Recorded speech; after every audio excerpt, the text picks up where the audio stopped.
gentlemen, hopefully everybody had a Merry Christmas yesterday. Today is December 26th, so we're back to NASCAR 07, and it's chase race number 4 of 10 coming your way at the Talladega Superspeedway for the running of the UAW Ford 500. Yet another 500-mile race this season, our first of which in the chase. Back-to-back 500-mile races for the next couple of days on the channel.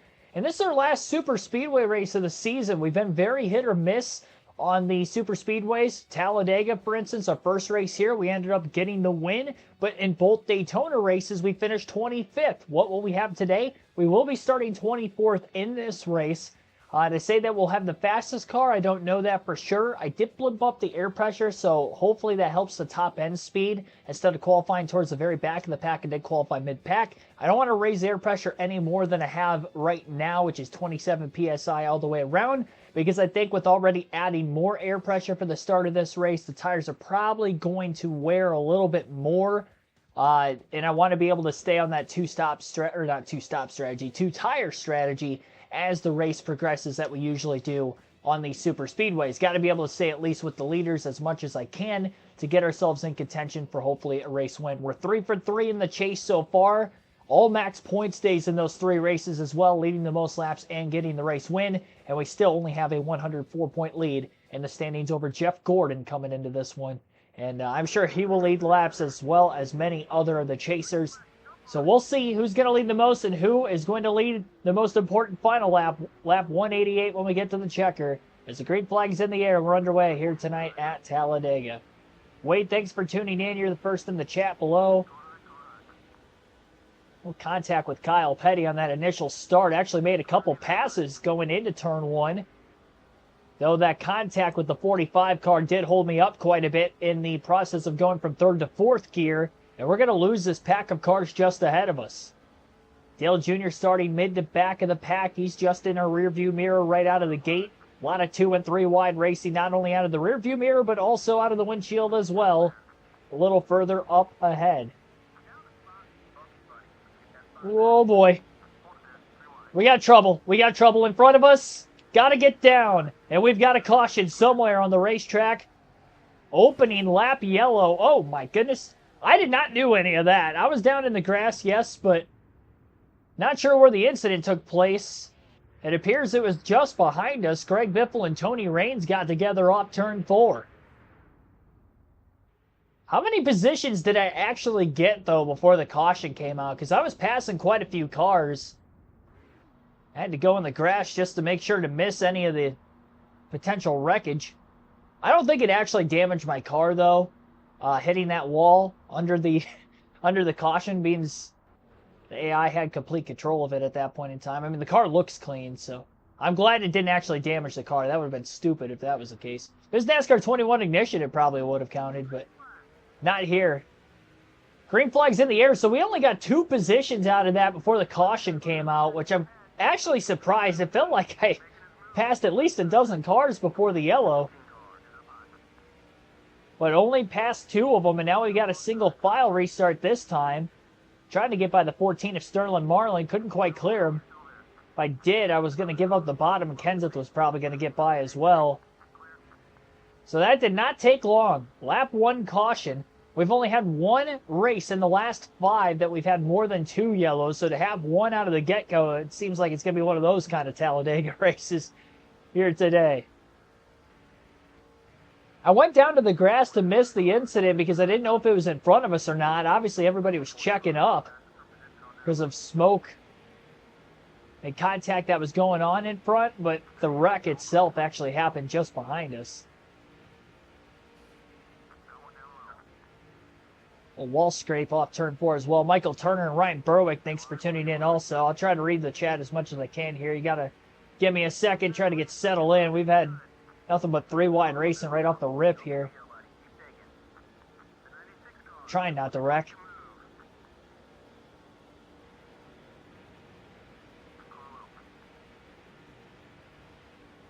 Bump draft to the back of Petty, trying to get him going.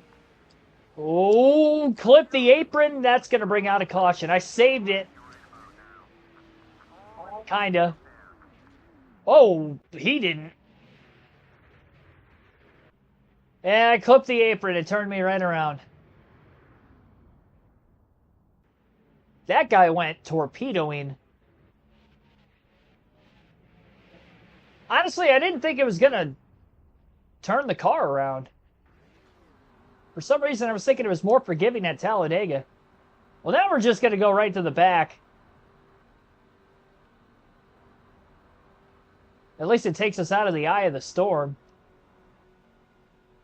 But being at the back of the pack here is not somewhere I want to be as of right now either. Todd McClellan hiring? I didn't see any of that.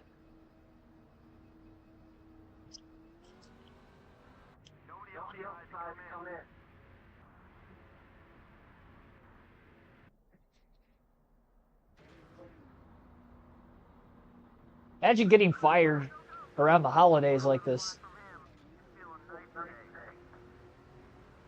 Lap 1 yellow and now that. Yeah, 2 cautions already in the first 10 laps. That one was on me that time. I was not the first incident. That was Tony Raines and Greg Biffle. And not getting by Casey Kane on this restart is going to cost us because now we're going to have 0 drafting help. That's why I didn't want to be at the back of the pack. But we caused the last incident. And so now here we are. I don't know who's all led. Kurt Busch has led. Mark Martin is currently leading. I don't know who actually led the first lap. I don't know if it was Busch or if it was somebody else. We're going to need a stack up off turn 4 so we catch the back of this pack or something.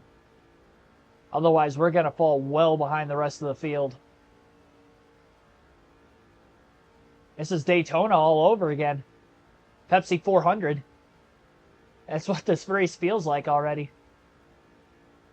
The good news is I haven't wrecked any speed out of it. So once I get in the draft, I'll be quick, but that's the only difference between what's happened so far today in this race compared to the Pepsi 400 at Daytona. Because that Pepsi 400 at Daytona, that was kind of some dumb luck where an incident happened around us and we crammed right into it. And from like lap 7 onward, I never had speed because I pretty much wrecked any speed out of it. We still have speed. I just got to stay out of trouble still and let's hope we can get some longer green flag runs, get us going in the right direction. Catching up to David Stremme in the 40 car. I'm glad to know somebody else fell out of the lead pack. That wasn't just me on this restart. So we got somebody to draft with. We'll try to bump draft with him to try to get to the front of the field. He is definitely slow. Pushing him right in the middle of the corner, which is dangerous.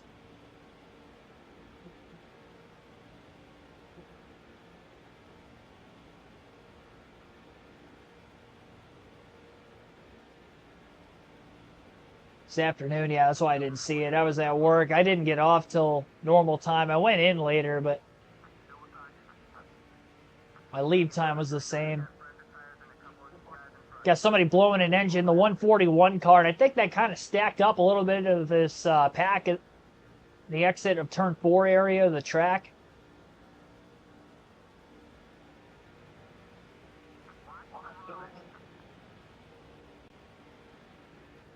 So kind of left Stremme in the dust, and he's going to probably continue to lose us. I can't believe how much slower he is than everybody else. All right, here we go. Yeah, see what I mean, though? We have speed compared to at least guys at the back of the pack.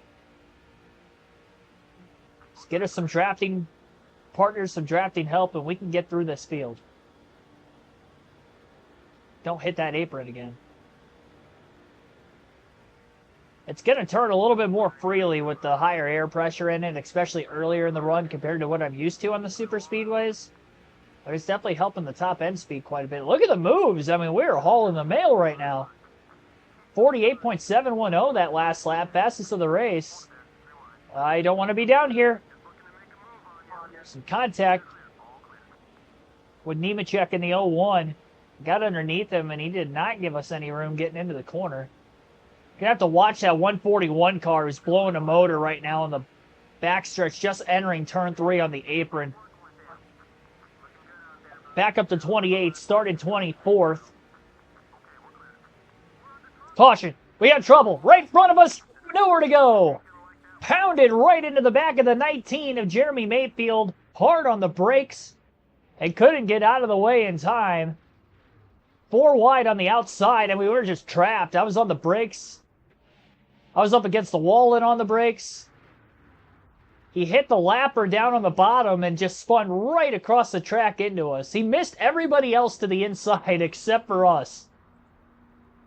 And now we might have wrecked the speed out of it, because I mean, I couldn't have hit him any more square with my race car on his.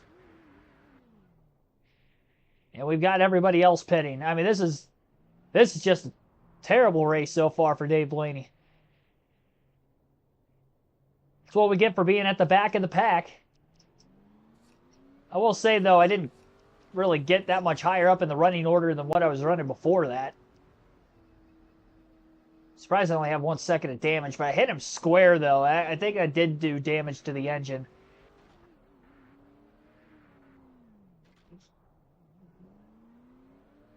Mother trucker. Man, we actually had really good speed in the thing, too, and I don't know if it's going to be like that anymore. We can gain some track position with this, so we're not at the very tail end of the field. We're actually going to cycle out ahead of where we were, but now I just got to hope I can keep up with them. This is 2 super speedways in a row where some wreck has happened in front of me and I had nowhere to go and hit somebody so hard with the nose of my car and we had 0 speed the rest of the race. That was lap 7 in the Pepsi 400 at Daytona. What was it, lap 14 today? I cannot believe the amount of cautions we've had already. We've had 3 yellows in 18 laps. I mean, this is insane. Definitely did not get up to speed very well there. I think Jeremy Mayfield's probably still in the race, too. Luckily, we're still in it. We do not need a bad finish here. I mean, we obviously have a 104-point lead, but now we're off strategy as well. I know I wasn't the necessary reason for the yellow, but being caught up in it still, I'm not adjusting the rules that I have put in place for myself when being involved in an incident, whether I'm the cause of it or whether I'm actually involved or not. Clear as day we were in that one, so I couldn't take fuel or tires for that instance. So we do have less fuel in our cars compared to everybody else. Now we have had 3 cautions, so 9 caution laps have been ran so far. Lancelot, thanks for tuning in. Ethan Chua, EZ Network, Billy Kramer, Mark DeMars, a bunch of others that I haven't shouted out yet. Appreciate you all tuning in.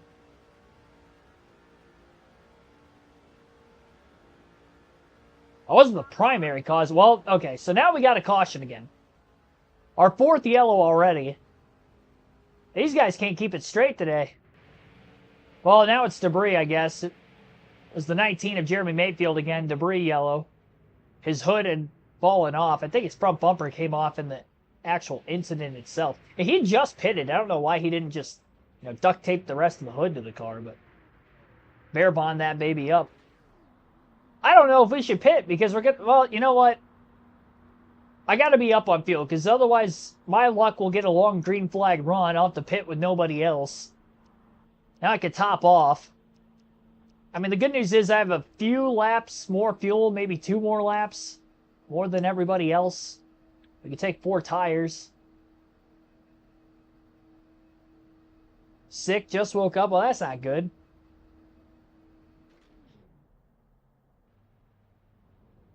I didn't get your lump of coal for Christmas.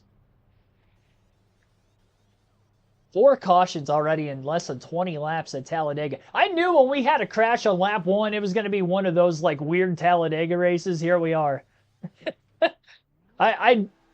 You see a caution on the first lap or 2 of a super speedway race, and you know all hell's going to break loose the rest of the day.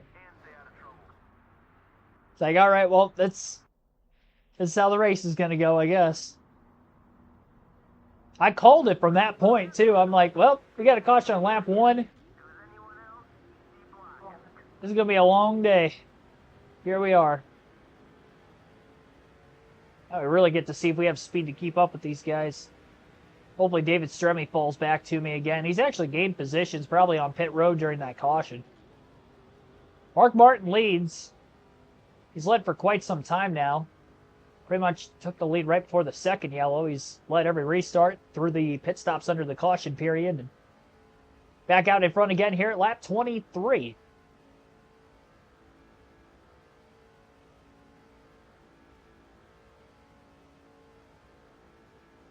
Lap 19. Calculate this correct. Next stop at lap 54. Yeah, we didn't hit halfway out of gas yet, so I'm not 100% sure there, but from what I remember, like a 34, 36 lap run you can go here at Dega, more towards that 36 laps in the Cup Series. Trying to remember back to what it was, because the Busch Series race isn't accurate here because you have to pit like every 20 laps and there's a glitch. The amount of fuel you have to take. So it's been a minute since we've ran a Cup race here, but I thought it was about 36 laps. So we were actually able to catch up to one car, which was David Stremme. And within a lap of kind of bump drafting with him, we caught the rest of the field. This car is so damaged now. I don't know. I think we're at a lost cause. Getting caught up in that Mayfield incident really hurt us on the speed side of things. They're 2 and 3 wide at the tail end of this lead pack still. I mean, the car handles fine, but it's also going so slow that I don't know how it's going to necessarily handle in the draft at full speed. 40 laps between green? Nah, that's a little bit of a stretch. Because Daytona was about 40 laps. But this track is a little bit bigger. 2.66 mile oval here at Dega, 2.5 at Daytona. And even 40 at Daytona was kind of a stretch at times. It's like a 38 to 40 run. Don't think I have that much damage. I believe the problem is I lost the draft. I mean, yeah, losing the draft obviously is big, but we were faster by myself. Like, I qualified 24th, so single car speed should have been about mid-pack based off of that alone. Without the draft, and I don't know that I even have that because I'm losing everybody right now. I mean, this is very reminiscent to exactly what happened in the Pepsi 400 at Daytona. Caught up in a lap 7 incident. We were making passes just as we were here, and it's really showing our speed until that happened. Because you can't fully repair the damage. Like, I could repair damage on pit road, but it's not going to completely fix everything if you hit something hard enough, whether that be another car or the wall. If you have significant enough damage, it's going to stay there the rest of the day. So that's why I really try to protect the nose as much as I can, at least if I were to spin. So at least I keep the speed in the engine.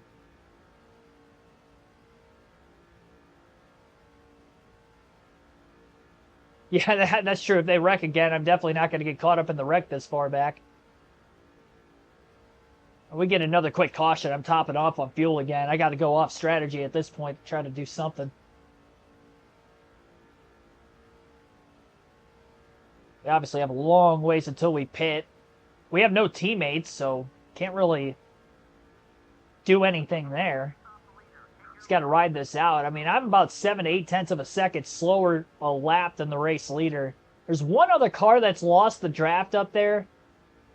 I don't know if that's Paul Menard or not because he was restarting just in front of us, but whoever it is, somebody has lost the draft. I'm just hoping we can pick them up and try to eat into the back of the pack. If we can't even catch them, then it's gonna be tough today, ladies and gents. I was excited for the challenge today, but I think our streak of 4 wins in a row is in jeopardy.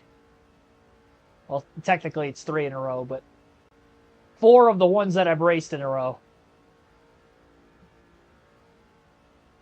I knew Kansas was too good for us. Like, how did I have that kind of speed on a mile and a half out of nowhere where I dominate, lead 200 laps out of 267 and win the race? It's like, where was that kind of speed on mile and a halfs or intermediate tracks all season? And then I come here. Everything was, well, it wasn't perfect by any means, but it was okay. So about lap. Same time, you can't just like get out of the gas and just let the entire pack go, because if that incident doesn't happen, then I end up losing the draft anyway. So, yeah, we were just in the wrong place at the wrong time, really. I pretty much got up to about where I was running before all the yellows started anyway. I think we were as high as 19th or 20th. There's only a handful of positions behind that, but obviously within the vicinity of that, right in the middle of the pack. Go figure, we get 4 cautions in the first 20 laps, and this is our first green flag run of the day now that my car is demolished. Cosmetically, it looks fine. But I've played this game enough, and I've played these EA games enough, that I just know when you hit the nose hard, it tears up the engine so badly. Whether it actually tells you it does or not, when you're racing with full damage on, you bash the nose in, you definitely don't have the straightaway speed you once did. The only good thing is with this being a super speedway is the fact that it'd be going about 100% throttle around this racetrack anyway. So I think that's why the handling's alright. I will say when I wrecked the nose of it at Daytona, the handling was really shovey. Very tight off the exit of the corners. And I was having to lift to keep it off the wall by the end of the tire stent. I haven't really felt the urge that the car is getting tight here. But we also haven't been in the draft to get the speeds up, so I'm kind of curious to see if that ends up happening. We might have to make an adjustment if we do catch anybody in the draft. I'm not going to make an adjustment if I don't end up catching anybody, because right now it's fine. Turn damage off. I'm not doing that. I can't make it that easy for myself. If I turn the damage off, there's no repercussions whatsoever of, you know, running a clean race, not making contact, not wrecking. I'm all for the go for broke mentality, but at the same time, I want to keep myself from just like wrecking the entire field every lap to try to make passes. I mean, there is a rival system in this game, but I don't think that's enough. Baltimore won 31-2 yesterday. That was the final score. I actually didn't watch any of that game. I wasn't watching much football. I saw just a little bit of that Steelers and Chiefs game. I'm talking like maybe a 5 to 7 minutes or so. Second half of the first quarter, early second. That was about all I saw of that game. I didn't see anything else. I have no clue if the guy who was facing fantasy football this week had anybody this weekend. I haven't looked at anything football-wise. I knew I was going to be super busy yesterday, that I wasn't going to have much time to watch anything.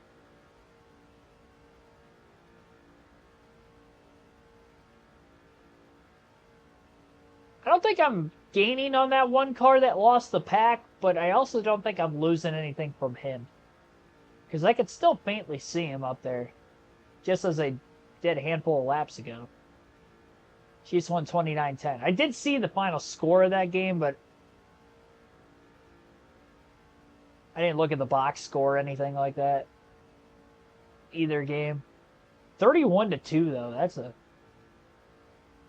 an insane final score.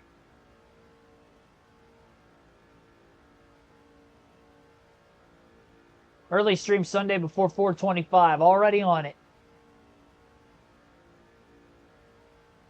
Noon Eastern stream on Saturday and Sunday this weekend. We've been doing noon streams for Saturday and Sunday through the off-season up to this point anyway. The only time I don't is the rare instances that like my Packers will be playing at 1 o'clock, which literally since the NASCAR offseason started, they haven't played a 1 o'clock game yet this year. So I think against Chicago, they probably will the following Sunday. And then the Sunday after that, I'm actually going to a Red Wings game, so there'll be some adjusted start times for the next couple Sundays after this Sunday. Dale Jr. took the lead, yep. The Pied Piper, Dale Jr. Junior Nation is running wild. Junior Nation's running wild on you, brother.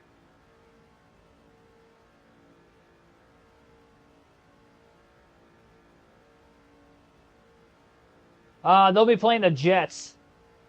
It's January the 12th, 3 p.m. Eastern. Well, early to mid-afternoon game. Go out for lunch before the game. Got the whole fam going. That was part of the Christmas gifts that I was given.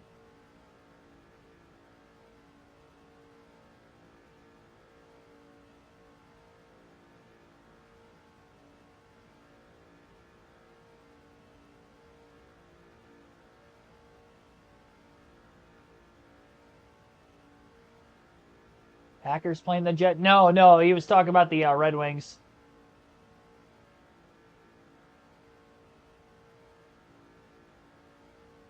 The Winnipeg Jets.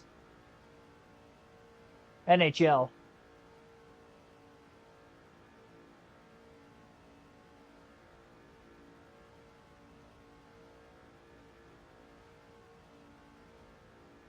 I'm a redneck, not a cousin.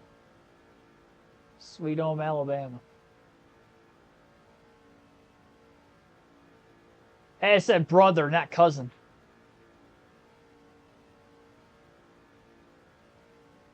Talking about football now.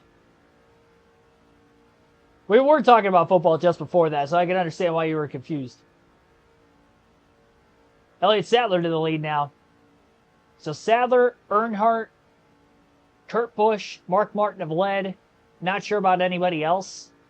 Of those four, at least, Elliott Sadler, Dale Jr. are the only chasers. Yeah, we might lose the points lead after this race. Which, again, means that all that hard work I did the first three races at least got me a pretty substantial lead. I'm not giving up. I mean, Daytona, we were still able to fight and finish 25th. And we were pretty much running like this about 75 to 80% of the race up until the finish. Got to get the best finish we possibly can here. There's definitely going to be some more DNFs. Only one car out. I don't know with the first four yellows how there isn't more than one car out of the race, but there's only one out of the race.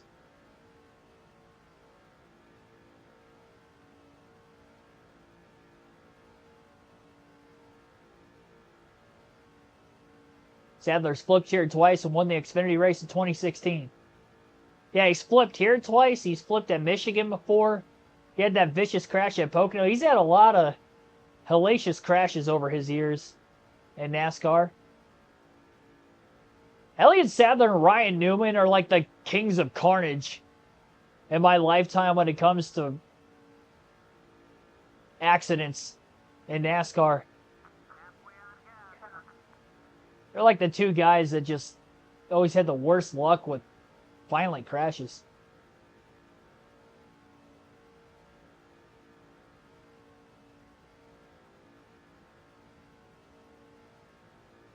Sadler had kind of spawned to more than just super speedways. Ryan Newman, it was mostly super speedways of his violent accidents.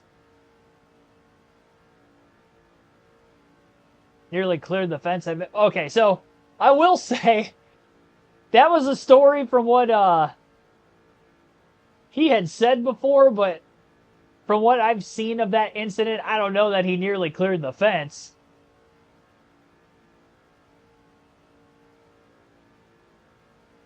He was away from the fence when the incident had taken place too, so I guess it was kind of hard to tell. You know, maybe he got about as high as the catch fence, but he wasn't like in the vicinity of hitting the wall or the catch fence while he was in the air, thankfully. But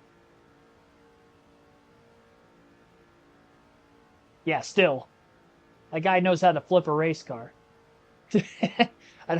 Even when he's not trying to. Poor Elliott Sadler.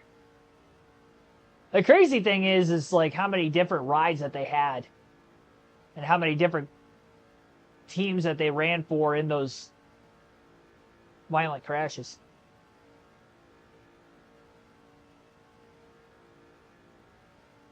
Really high off the ground with the rear end, yeah. No, he definitely got high up off the ground. Back in those days, too, though, the catch fences were a lot shorter than what they were nowadays.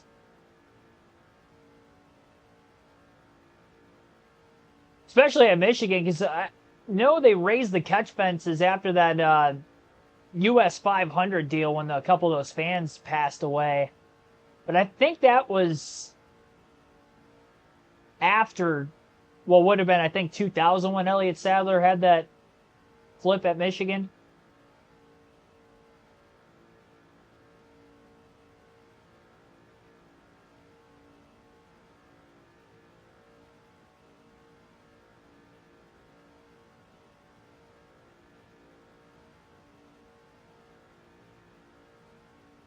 Catch fences are super tall at like every track nowadays, which is good because better safe than sorry.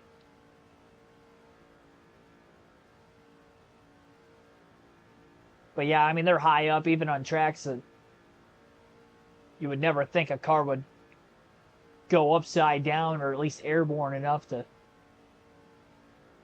go over that. Then again, with this next-gen car, man, we've seen this next-gen car flip at tracks that we haven't seen flips since probably, like, the heyday of NASCAR. Charlotte, Vegas, Michigan. At least Michigan's a quick track. I guess in Corey LaJoie's case, he wasn't the only one that flipped that weekend. I mean, there was an Xfinity car that also flipped.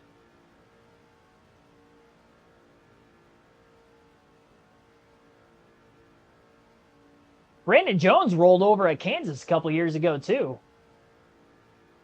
On a restart. Kind of forgot about that one. 20 feet or more.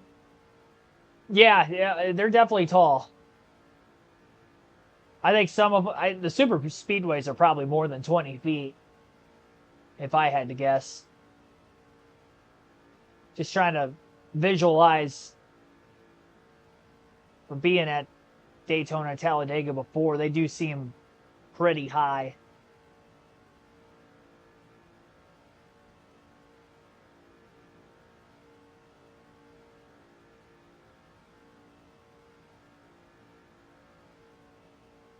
Vegas was the only flip there ever.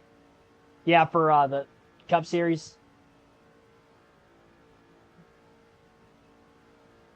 It's that flat underbody, man. It just kind of catches.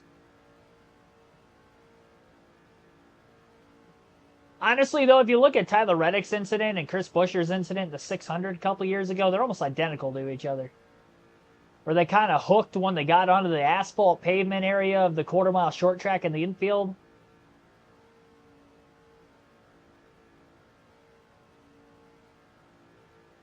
Tipped it over. Because they weren't blowovers. They kind of caught and like tossed them the opposite way a blowover would tend to happen.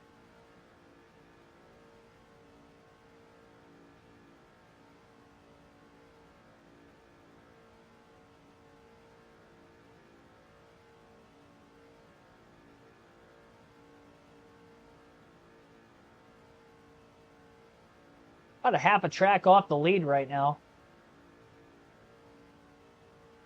24.8 seconds back. Greg Biffle's now leading. First time today. Fifth different driver at least to lead a lap. Jimmy Allen, Michael Sears, thanks for tuning in. Cars use more weight than the old days of racing. Made it harder to flip. Nowadays, weigh so much.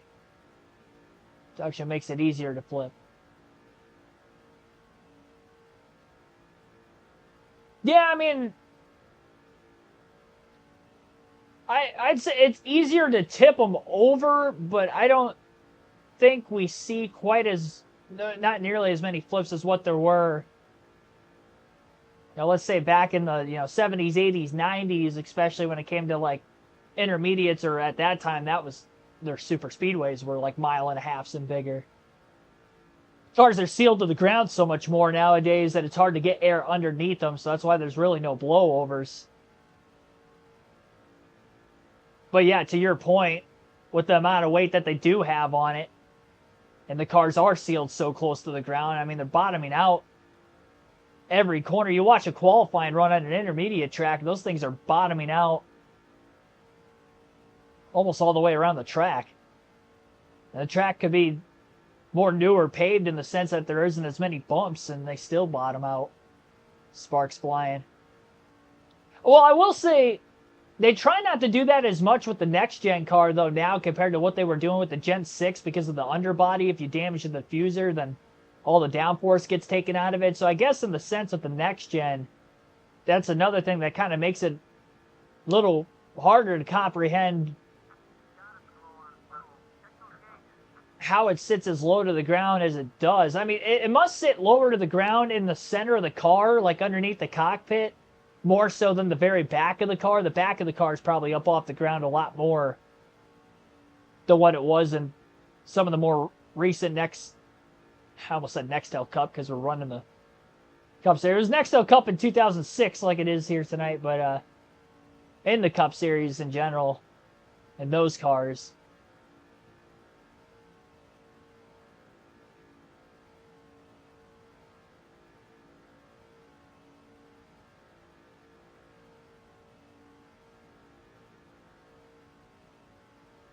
Coming up on lap 50. 4 cautions on the first 20 laps. Last restarted at lap 22, so we're almost 30 laps into this run. We did top off on fuel during that last pit stop, and it does look like we have cars coming to pit road right now. So our first taker's onto pit road. We're going to try to go as far as we can for fuel purposes.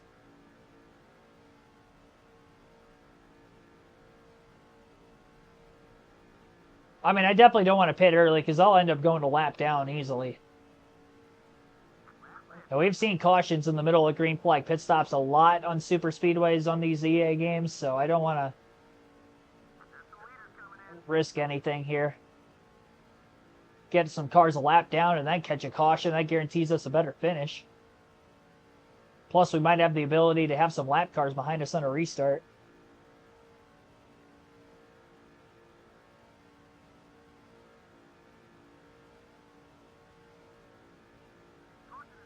Yep, there it is. Caution's out.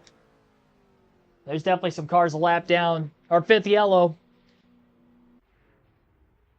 We're going to have to pit during this caution. Kurt Busch running right into the 171 car, bringing out the yellow. There was a piece of debris. Oh, Denny. Either the right front or probably the left front fender came off the 2 car.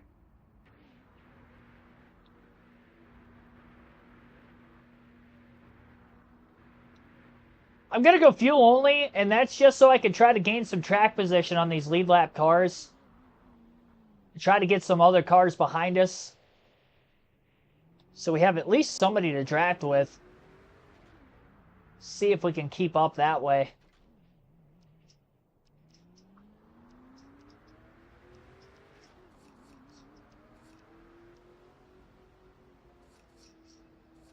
Yeah, rights are going to lengthen the stop just a little bit, so. And there's a risk that they have a mistake and it ends up being longer than a 4-tire stop anyway.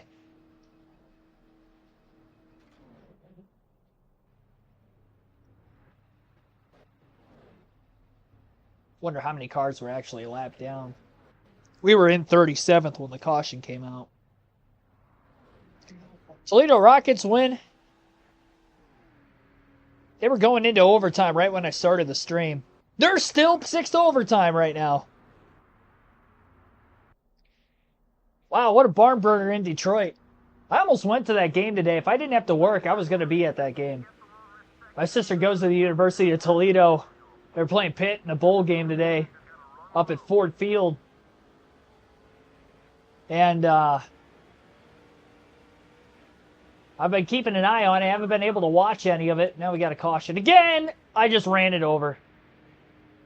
I think the tires are still up. I was on the apron thinking it was going to be on the actual racing surface, and there's a back bumper we just hit. It's 48-46 final. It just went final. Toledo wins. Wow. What a wild game. 48-46 and 6 overtimes. I do think all tires are up still. I'm not going to have to pit, thank the Lord. That's crazy, though. That ran over 50 laps at Talladega, and they were still playing. No, I wasn't the cause of the caution. I would have had to pit if my left front tire went flat, though, but I don't think it did. Yeah, we're still up. Tires are up. Joe Nemechek actually leads for the first time today. We're currently in 22nd. We were in 37th when the first caution came out. So right smack dab in the middle of the pack. There's a lot of lap cars up around where the leaders are at as well, with the green flag back in the air. Well, we have a non-chaser potentially win this race today. We've had a few of them lead. Martin, Kurt Busch, now Joe Nemechek. Come on, car. We definitely got to get somebody in front of us, but I'd like to get up to speed before I start letting guys by. Another caution. Lost the spot to Kenseth. Another yellow, and it was down on the apron again. It was a hood. I don't know whose hood, but it was a hood. It was Kurt Busch's hood. Man, they were 4 wide up here. Well, if he didn't have that debris yellow, they might have ended up right. 7 cautions here at Talladega already. We're not even close to halfway either.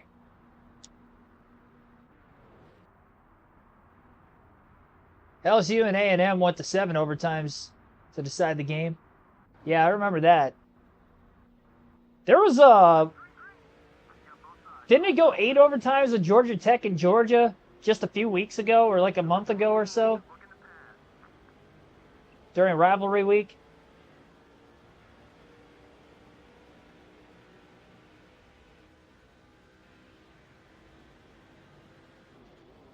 Maybe it was 6. They went a bunch, though. Man, I wish I could have kept watching that Toledo game. I wish I would have been there. That would have been the wildest football game I would have ever gone to. By far. I've seen some good games, though. Oh, man, we are just in the hornet's nest right now. I got split 3 wide middle on the back straightaway, and I was just kind of stuck in the old sucker hole, as Darrell Waltrip would say.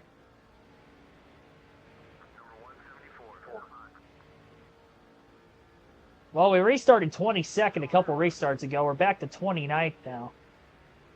Trying to stay in the draft with these guys. I'm trying to get off the back bumper of Scott Riggs, but I got a car right beside me, and he's getting more of the draft than I am. Riggs enters the corner. Oh, I shoved. I did shove just a little bit there. Couldn't keep the car down on the bottom. But now we're going to have the top side, and we'll have the draft advantage, just like that fantasy driver did, to our outside, and we're going to get a pole. We're getting a push from behind also. We have cleared Robbie Gordon for 28th. All right, so the 38 car of Elliott Sadler back in the lead yet again. Georgia Bulldog fan, 8 overtimes. That's what I thought. Was that the record then? For college football, at least? Just ran my fastest lap of the race. 2 more passes on the front stretch and a draft behind the 105. We have not been higher than 19th this whole race. They're still going 2 and 3 wide up here, which is going to slow the middle of this pack down and allow us to have a chance to try to catch up still. We'll make a late pass going into turn 3 on the 105. Is Blaney close enough to get a draft off the 18 of J.J. Yaley? We'll see. Almost. Record is 9 overtimes. Okay. Damn.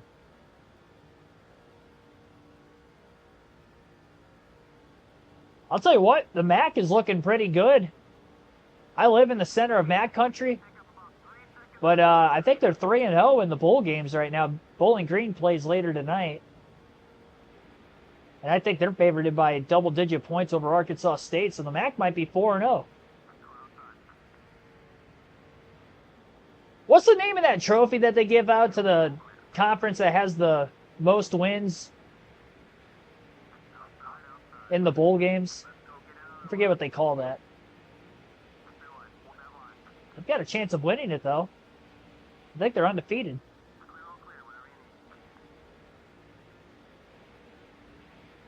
Following Kyle Petty on the inside, gaining a bunch of positions. 4 wide, right in the middle of the tri-oval. And back down to 3 wide again, getting a bit of a pull off Matt Kenseth after making the move to the inside. Now Vickers moves down just behind the 17. And we're up to 18th, race high for Dave Blaney. He's got a car underneath him, trying to give him some room. A little contact for Kurt Busch. Up into the wall. Right up the middle. That gap opened up for us. Right between Brian Vickers and Kurt Busch. 16th for Blaney. And Elliott Sadler still out in front. We're making moves.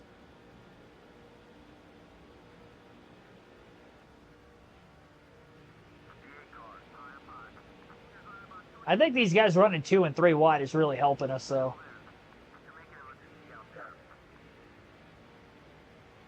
Oh. Let's get tight. Getting tight up there. Nobody wanted to run the bottom of that corner. Jeff Gordon to the lead for the first time today.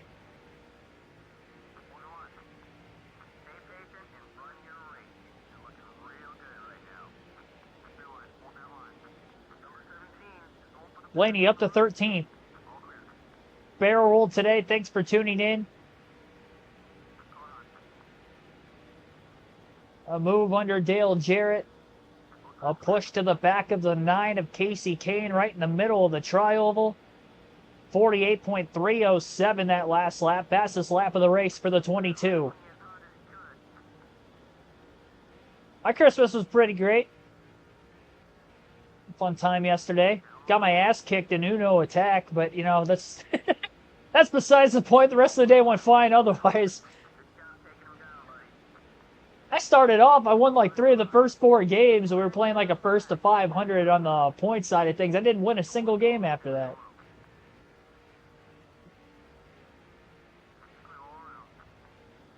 Probably played like 10 more games after that, and I didn't win a single one.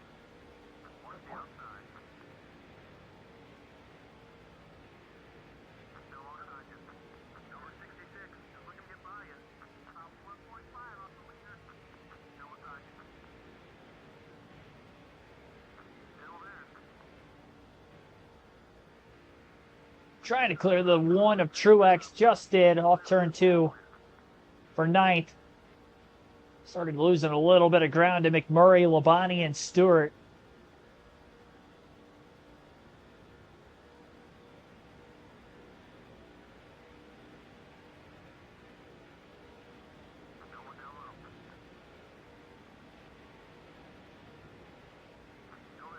Oh, Labonte with a late block on Stewart. I was pushing Stewart off turn 4. There we go. Go, Tony, go.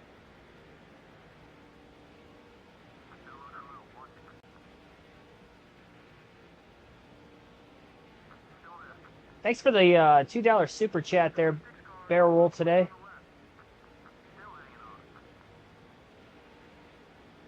$198. Oh yeah, we're definitely moving.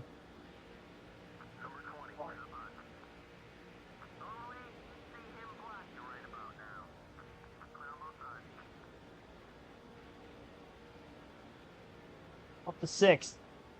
Lap 71. Restarted 22nd, fell initially to 29th before starting to move forward. There were only like 5 or 6 cars behind us at the tail end of the pack, because then there were a lot of lap cars in front as well. I think I got down into the 48.1s that last lap. Another fastest lap of the race. Newman Harvick just in front of us. Gordon, who's second in points again, is the leader. Blaney with a run on Harvick. Going to go to the outside to draft up in line behind Newman. Bump draft him off into turn 3. I've been aggressive with the bump draft, and I am like not lifting and just hoping I hit these guys square in my work through the field right now, and so far it's paid off. I had to go to the outside right in the middle of the corner that time so I could stay in the gas and not have to lift behind Newman. Bump drafting him still, trying to catch up to the 38 and the 24, pulling away from Harvick in the 29. Pulling up out of the draft a little bit. Elliott Sadler in the 38 moved up simultaneously, and I still got to pull off of him. And now we're right back behind Newman. Sadler pulls to the inside, so does Blaney. And out of the outside, right behind Jeff Gordon in the 24. Look at that! Slingshotting our way to the lead. Off turn 4. And Dave Blaney's going to lead at Talladega for the first time today. Looking like Dale Earnhardt out here.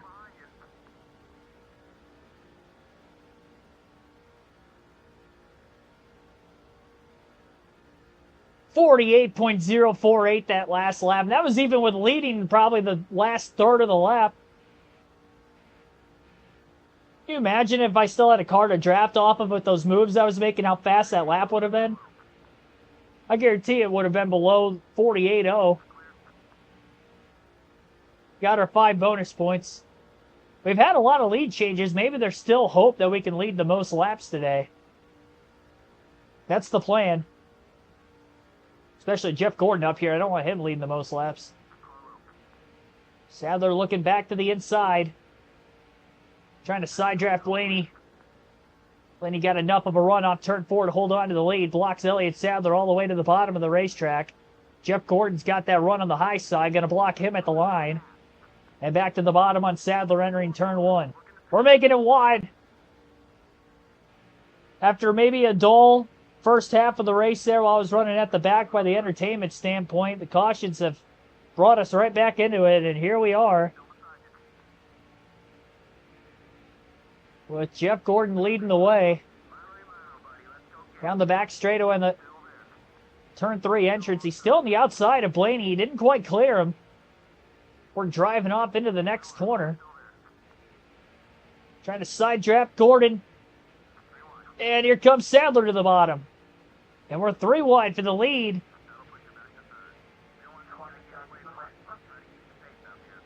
Here at Talladega, Sadler's going to lead this lap.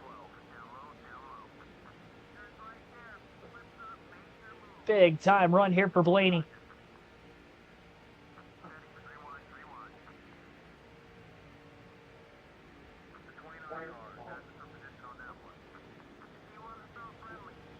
I don't think Newman's led yet today. He's maybe going to go for it. Going to cram our way in here. Oh, wow. That worked out way better than it probably should have. Sadler cuts us off at the last second. Right in the middle of 3 and 4. I don't know how he saw us. Good, I'll call that good spotter communication. Dale Blaney Hart. Who's going to lead this lap at the line? It's going to be close. It was us.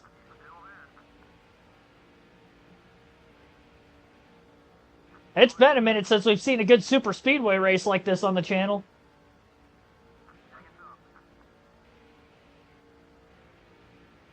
Racing like this is the reason we've had 7 cautions today. Gordon didn't want to work with us. Newman's trying. Oh, Harvick's going to get left behind. Hold your line. Hold your line. Starting to move around a little too much going into turn 3. It's getting pretty tight. Gordon going to stay high.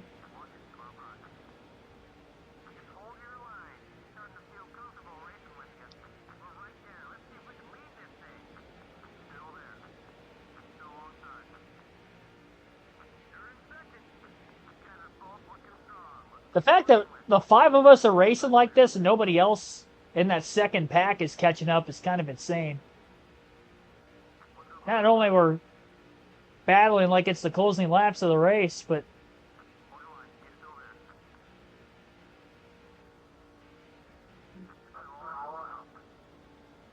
They're still the quickest on the track in doing it.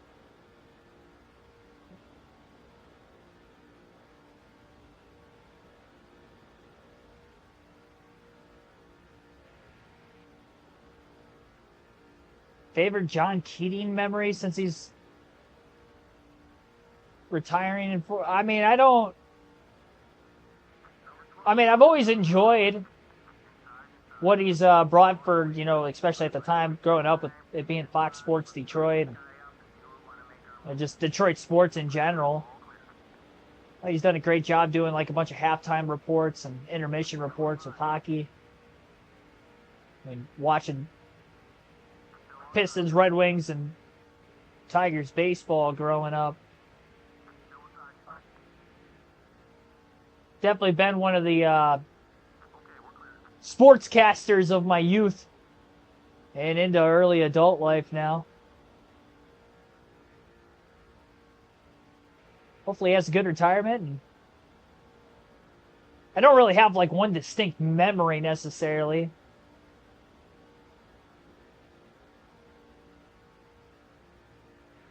Yeah, he's done a great job. He deserves his flowers.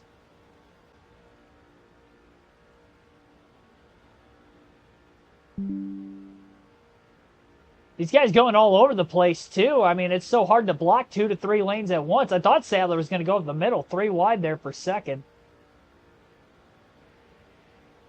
45 years. Is George Blaha still commentating for the Pistons? I haven't watched any Pistons basketball hardly at all in the last couple of seasons since they've been, like, so bad.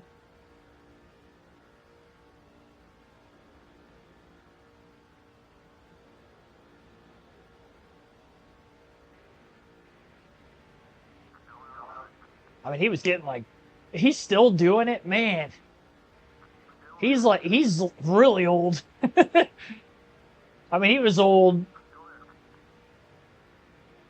even a few years ago when I was still... He's got to be about 80 years old. Oh, boy. I was about to block the bottom on Elliott Sadler, but he just had his nose down there. Make the block on the front stretch instead. Got a second wind. Try to clear. Garrett is here, 32. Thanks for tuning in. Thanks for everybody watching here on this post-Christmas Day stream. Hopefully everybody has had a happy holiday so far. Got some fun stuff coming up on the channel next year. Meantime, through the off-season, we're still going to be doing these NASCAR daily live streams on the video game side of things as we're getting to a close on our NASCAR 07 season. We'll turn that over to NASCAR 08 after the fact. Trying to get Dave Blaney his first career title and try to start 4 for 4 in the chase. You can see the points scrolling at the top of the screen. So we have a 104-point lead over Jeff Gordon coming in. Gordon's led laps. We've led laps. We didn't actually get to the lead until about 10 laps ago for the first time today. We're really trying to control this as much as we can. We've had quite a few lead changes since getting up towards the front of the field. Had about 5 in the first 60, 70 laps, and we've pretty much had a lead change every lap or 2 since then. Held on to the lead for maybe 3 or 4 consecutive laps now. Bobby Labonte's starting to catch up to the lead group of cars from 6th.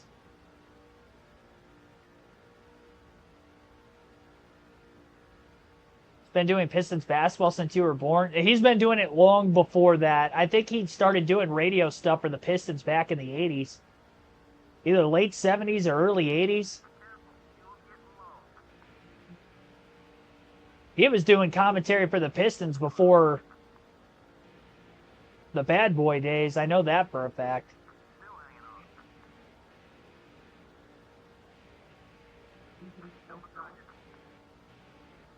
Yeah, he's been doing regional Pistons coverage for a very long time.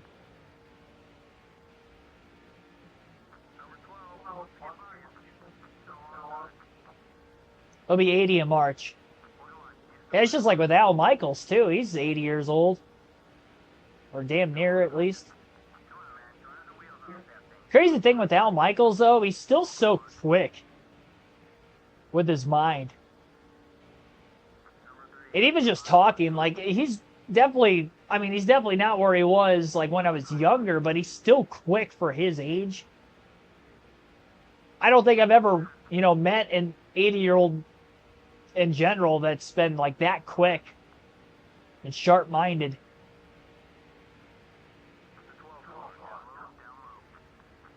Newman finally going to take the lead away from Dave Blaney here. It's not an official lead change until they get back to the line, although this game counts for lead changes even when there aren't any, so it's definitely going to be a lot at the end of this race, I'm sure.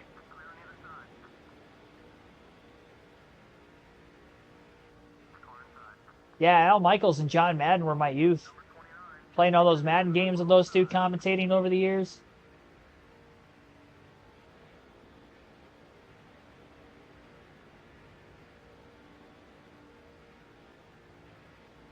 Monday Night Football broadcast of ABC.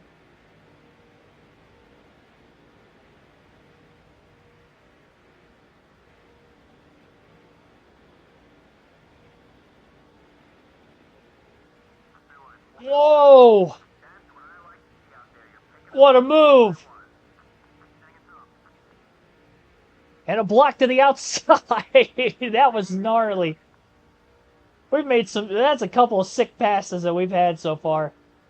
Harvick was kind of coming up as Newman was coming down to block off the exit of the corner, and we just had enough of a run off turn 2 to get between the two of them before they closed the gap. That's commitment right there.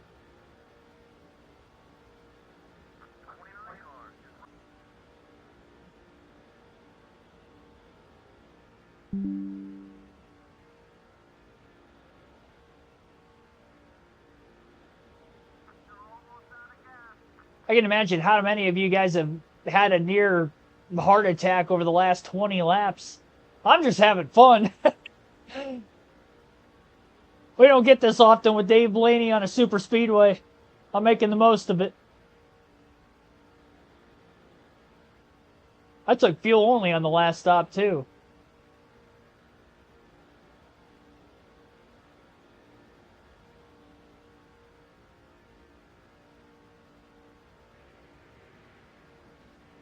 Got cars leaving pit road. This is where we had the 5th caution, and that sprung a couple debris yellows after the fact. Was in the middle of green flag stops. We'll see if it happens again. For that reason, we're going to have to stay out of the pits as long as we can. 100 laps to go this time by in the UAW Ford 500 here at Talladega. Gordon getting a good pull off the back of the 22 here. He's going to go to the inside. Blaney blocks him. Harvick is still on the high side, trying to hold on to the lead. Oh, don't clip that apron. I did clip it a little. Went up to side draft Harvick. Gordon to the bottom.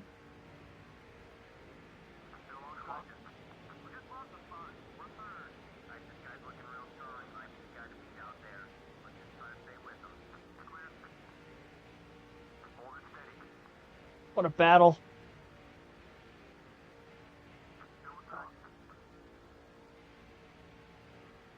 There's a lot of cars up here now, too. I'm looking out of the rearview mirror well, a lot, obviously, but starting to focus in on how many cars are actually up here. Yeah, it's more than just the 5 we had when we first got to the front.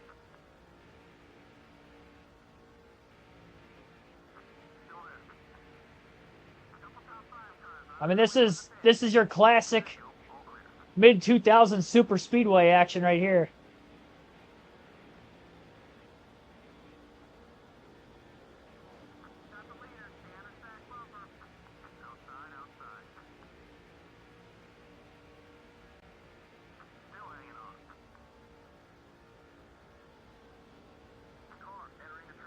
Mark Martin leaving the pits. He hasn't led in a minute. I'm staying out of the pits this time. I think I'm going to have to pit at lap 91 so I don't run out of fuel. We're going to go right side tires only. Oh. Oh. A little bit of contact. Stalled us out off turn 4. Newman to the bottom of the racetrack. Jeff Gordon's there, 3 wide. Oh, don't hit those guys. Please don't hit them. Okay. Oh, man, I was going to get caught up in that if they would have ended up hitting them.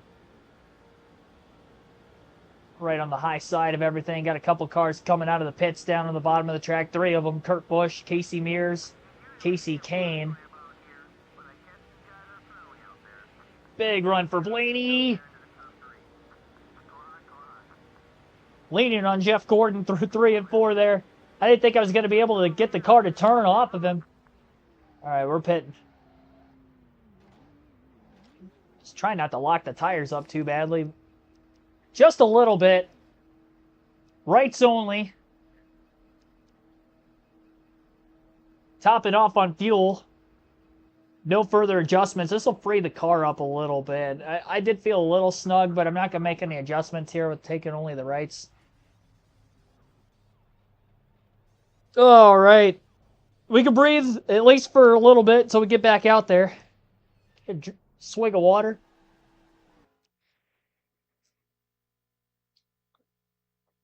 All right, we're good.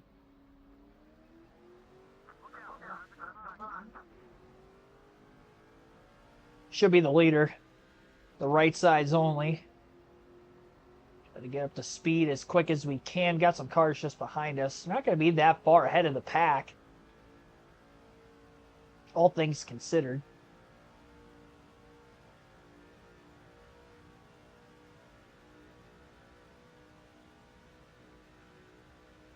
Ham stuffing egg rolls for dinner. I've never been big on stuffing. Like, especially with Thanksgiving. Stuffing's very, like, hit or miss. And there's something about it that, like, I try to give it a chance. It's like, well, this stuffing's good or whatever. And I'm like, all right, you know, I'll try it. But it's something about, like, once I've had, like, a handful of bites of it, I've had enough of it. I've never been big on stuffing. I don't know what it is.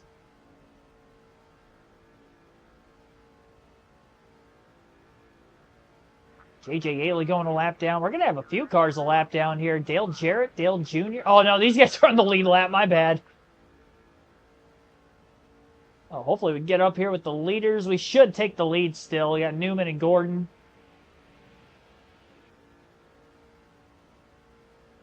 I was going to say, I was like, man, I didn't think we were going to have lap cars around us. That's because they were on the lead lap. So we'll finally cycle back to the lead here.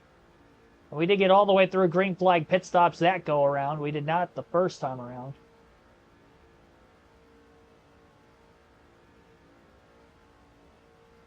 Wet pieces of bread.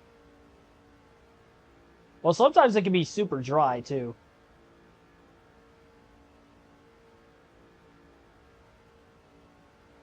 Mike G, thanks for tuning in.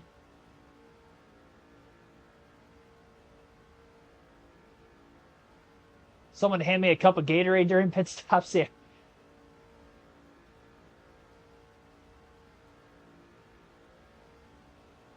I should get a bottle with like the giant straw in it for these streams so I can only drink my water that way. See, when I grew up racing, like, I didn't have that because the races were so short. With dirt racing, I didn't really have water with me. I just stayed hydrated between heat races, between the main events and stuff. Well, Sadler going to get through to the lead there pretty quickly. He had a big run on us because he was coming from so far behind. I'll give myself enough of a chance to try to block it. And it's back to the same 5 that we had.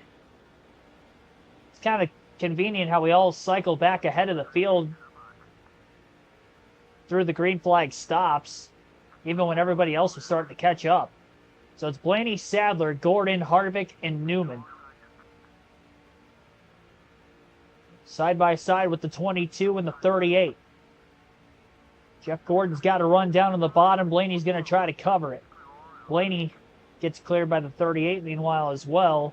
Got a slow car in the middle of the tri-oval down on the bottom of the track.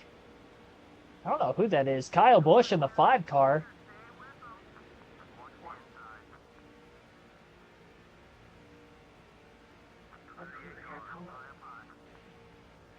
And now we've got Sadler cleared right in the middle of 1 and 2.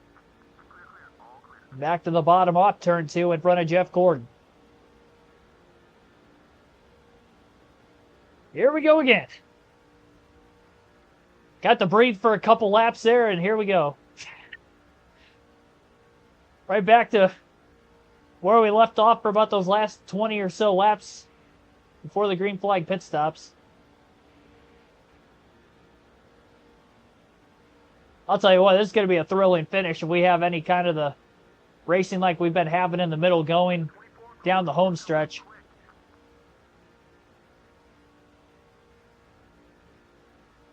Yeah, Gordon's definitely been pretty quick. He was leading before we had gotten to the lead for the first time quite significantly. I think Harvick might have led for a little bit during the first wave of green flag stops before a caution. I was going to try to block Harvick. It was too late. Nope, I got a chance now. Sadler kind of pulled in line behind me on the back straightaway. He left Gordon, and that's why I was able to stay with Gordon and get back down to the bottom in front of Harvick entering turn 3.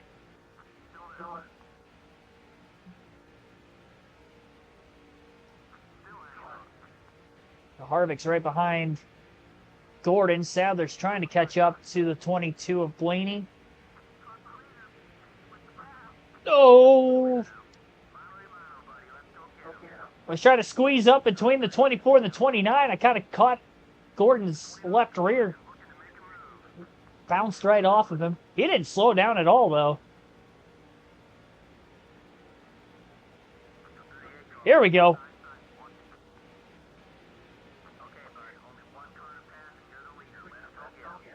You get far enough behind them, but can still stay in the draft.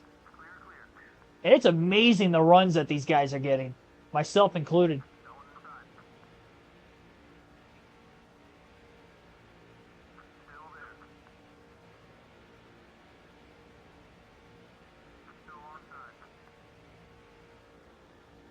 Question is this going to be the race of the year? Because I think it's got that kind of caliber. This might be the race of the season. I don't know what the race of the season is up to this point. Maybe Pocono in that second race.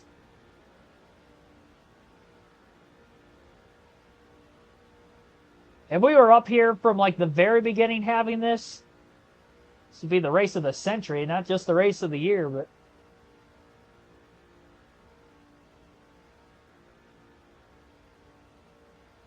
Newman kind of fell behind a little bit. I think he got held up behind Kyle Busch down on the bottom of the track at one point. But it looks like he, Tony Stewart, and Bobby Labonte are kind of three-car tangoing it back to the front 4. I don't think we've seen Stewart or Labonte lead at all yet today. Stewart, of course, in the chase. Labonte is not.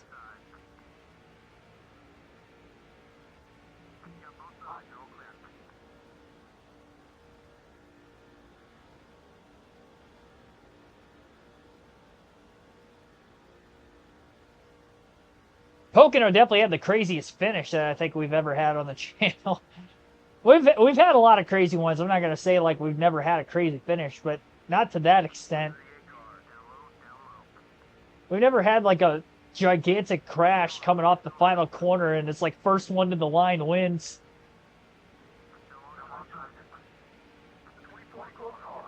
We didn't even win the race. We finished 4th.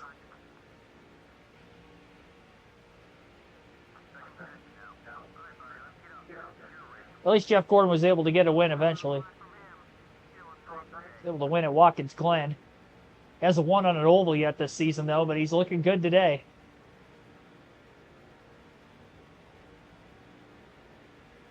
Side draft on Harvick.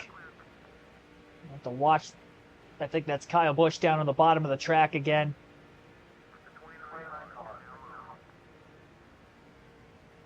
Oh, Gordon got held up a little bit.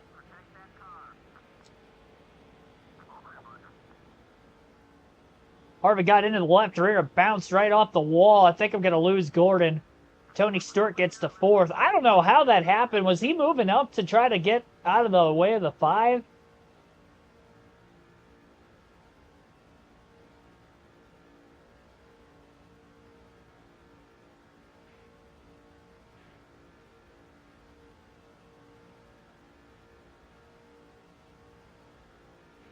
Think I ran out of gas at Pocono crossing the line? Maybe. I could have blown a fuel cell. Who knows? I had a lot of damage. That spaced the top portion of the field up quite a bit there. Stewart pushing us. Might be able to get back to Gordon without having to let the 20 car be the leader in this draft. I can't get a run on Gordon the next lap or so. I'm going to try to let Stewart pass us and then kind of push him up to the front too.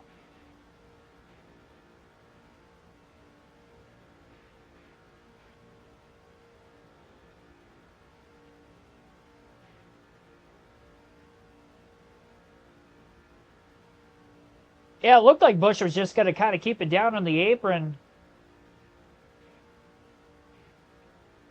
when he did, and randomly decided to come up a lane or so as the leaders were racing by him off turn 4. So there goes Stewart for third.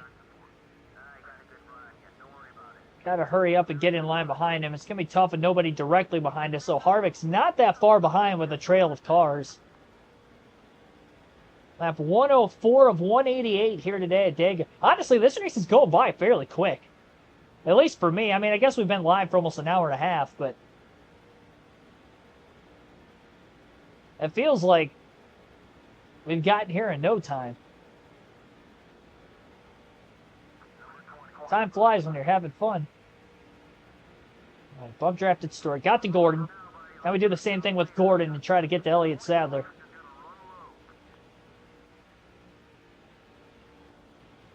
Try not to push him in the corners at least. Honestly, even in the center of the triangle is a little dangerous, but did well with it that time. 48.028 that last lap. Fastest lap of the race. From bump drafting behind the 20 and then bump drafting behind the 24. I'm actually pushing him on the outside lane here. Well, we're going to have a big head of steam down the back straightaway. Big push is coming. Pull out going into turn 3. Try to make the slingshot on Gordon. Get the draft behind Sadler and try to get back to the lead as soon as we can here. Got Gordon clear off turn 4. Sadler moves up. Run's still going for the 22. Do we have enough to get past the 38? I ran out of steam. That was close. No. I did the same thing with Gordon earlier in the run. Only I was trying to get him between him and Harvick at the time. There was a bigger gap there behind the 24. I just mistimed it. Here we go.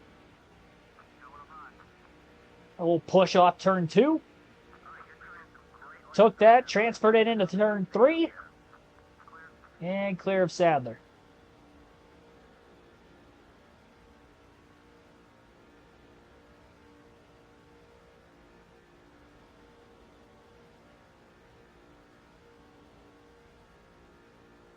You know, I guess I did change the 4 tires once in this race.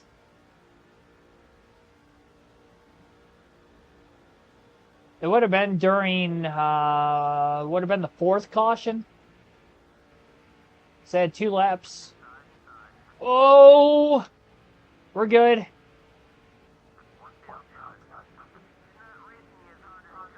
Gordon getting through there. I probably crowded him a little too much.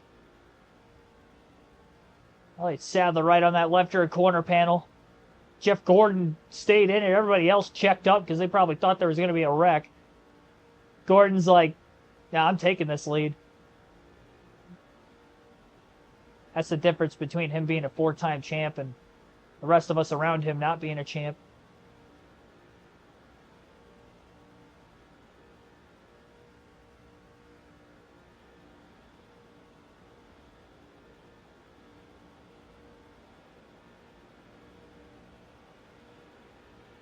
Didn't quite lose him, though. It was close. Didn't lose him like we did before. Clear into turn 3. Didn't need a push from behind to get the run that time. I like to think it's going to be easier to block Gordon by himself until we get to where there's more cars in line behind us, which probably won't be very long from where we're at. 80 laps to go still at Talladega. Would Santa bring me? Okay, so I did get this. It's like a Red Wings like hoodie jersey thing. Kind of the funny thing about this, I actually got the same thing from my from the rest of the fam for the most part. It is a different color, and at least with the one I gave my dad, it was a Gordie Howe like jersey, but it had the like hooded sweatshirt kind of feel to it. Same thing for my grandpa, but that was a Steve Yzerman jersey, and then my mom, I just got her basically the same thing, but there isn't an actual jersey name. But instead of the colors that I currently have with like the white and red and black, it's more red and black and not as much white. Winter Classic jerseys that the Red Wings had that year that they played the Maple Leafs up in Ann Arbor, Michigan Stadium. So they kind of look like that. So they do all kind of look different from each other. We're not going to stick out like a sore thumb when we go to the game. But I thought that that was kind of funny. They had no idea I was even getting them any of that stuff and going to the game. They got me almost the same thing.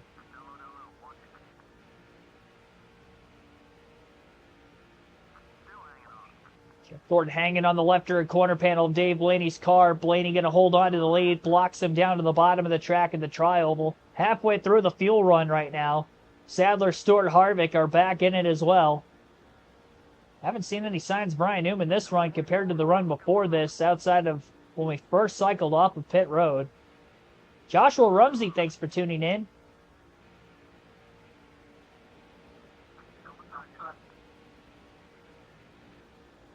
Try to break away with Gordon. I'm still trying to lead the most laps.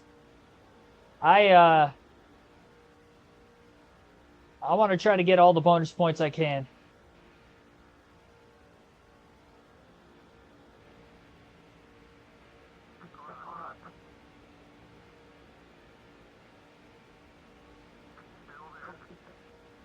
Making fun battling for the lead late.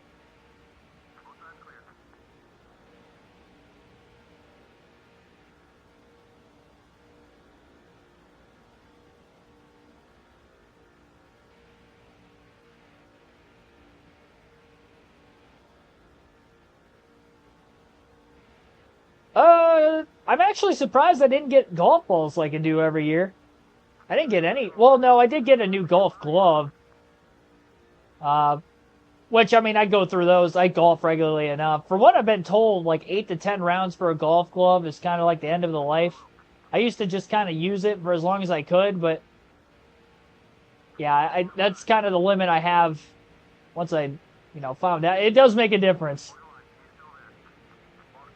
Having one that's completely weathered and worn because you played like for months with it on end,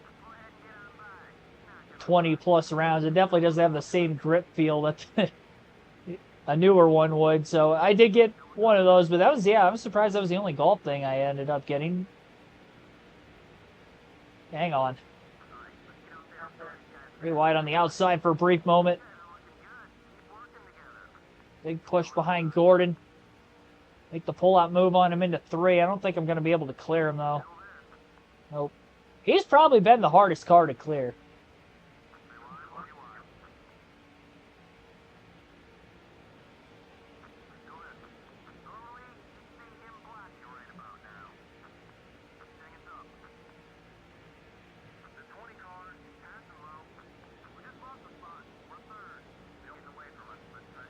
Actually,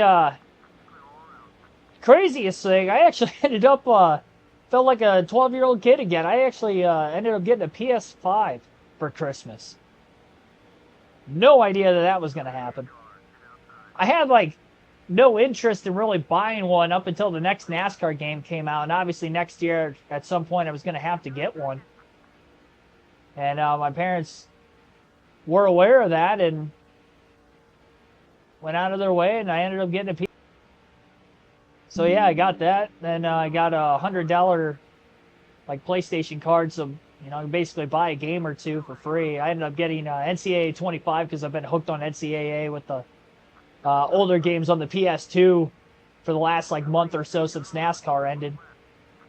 And I got NHL 24 also, which I haven't started that. I'll probably be hooked on NCAA 25 till the end of football season, so I probably won't even kickstart the NHL game for a little bit. But yeah, that actually surprised me. And it's weird though too, because I got the PlayStation card. I'm like, well, I didn't plan on getting like anything for the PS4, so I thought that was kind of weird, but it didn't give me the hint that I was actually getting that.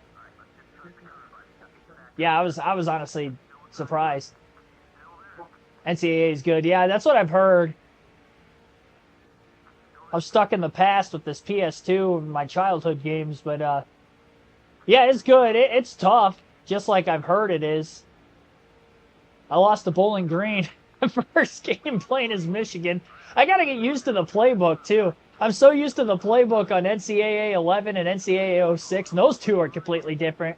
So when I just bought NCAA 11, like a month and a half, like literally the weekend after NASCAR was done, I bought NCAA 11, which was the last one that was made for the PS2, and I had 06 before that, and that was a completely different playbook. So it took me like time to learn the new playbook, and now I got like a completely different one on there. I feel like the game is it's obviously quicker. Like everything's quicker and how it happens compared to the PS2. And that's the biggest learning curve I think I have with NCAA 25 compared to the older PS2 renditions of NCAA. Offensively, I'm still pretty good, honestly. Defensively, I stink. Like, that's why I lost the BG. I gave up 40 points to Bowling Green. Now, granted, Michigan, they weren't that great this year, but their defense was really solid. Their offense is what wasn't good. So that's where it's like I got some good guys on defense. I just got to figure out how to play better defense.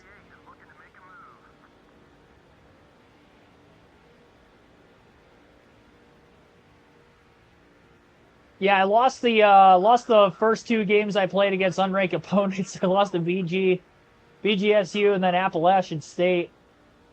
I tried to set up an easy schedule for the first season on the non-conference side of things because I knew I was probably going to struggle. It was a learning curve. I just jumped right into it. Those are the first two games I played. But then I won the next four after that. So I am undefeated in conference play at least. Still got to play Oregon and Ohio State and Penn State yet, but I'll hopefully at least be competitive in those games is all I ask for the first season. I'll keep you guys updated on how that goes over the next several weeks. We're getting passed by two cars at once here, both to the outside, Sadler and Gordon. We're also getting close to our next pit stop. Something happened to Gordon. Gordon lifted. Had to have on that outside lane because he fell well behind all of a sudden after initially being on the outside of both the 22 and the 38. 38's clear for the lead down the back straightaway. Blaney getting a run again. Takes the dive into turn 3 to the bottom. Live about 25 minutes from there. Yeah, about 20, 25 minutes.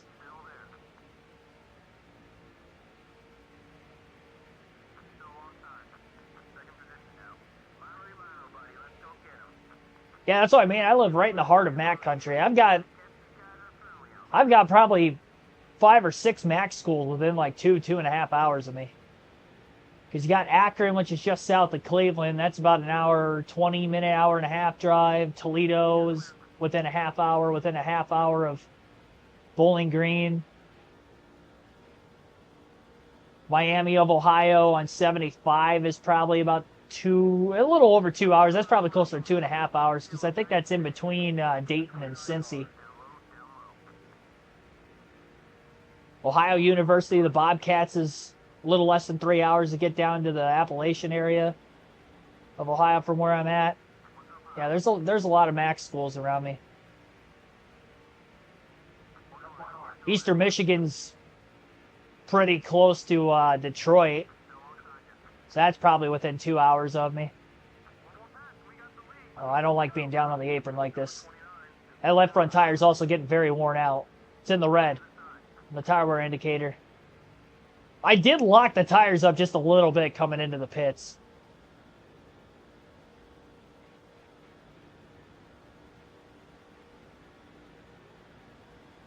But yeah, there's a ton of Mac schools around me.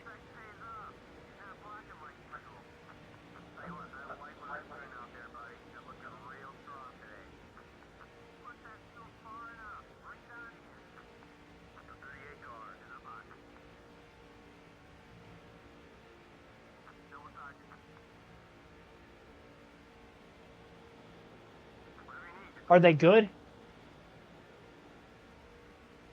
Thought about getting in there. Are you talking about NCAA 25 or are you talking about... I got to go back. I might have missed a comment or two of yours. Are you talking about the old NCAA games or the new ones? Or are you talking about the MAC schools that are... Need more clarification there. Oh, F1 games. I have never played one, so I couldn't tell you. I've heard they are, though. I've heard maybe the last couple weren't as good as the couple before that, from what I've heard. From some of you in the chat that have mentioned that you had the games, but they're still good games. Definitely going to be pitting for the left side tires when we come to pit road. We're really trying to take this fuel run as far as we can first. We do have some cars that have been in the middle of their pit stops the last several laps. So we try to battle for the lead here at the front of the field. That left front tire went in the red, and I just can't get the pole needed to try to clear anybody for the lead now, which has pretty much been Elliott Sadler this entire time. Catching Reed Sorensen, who's just coming out of the pits. That'll slow Sadler up just a little bit. Tony Stewart, Jimmy Johnson lurking. Stewart just pitted off turn 4. He had a run to our inside, but he comes to pit road instead. Oh boy, that was a bump draft gone wrong right there in the middle of the tri-oval. It was like a half block by Sadler. At the same time, I was going to kind of just line up behind him, and combination of the two of those things there kind of sent him up the hill.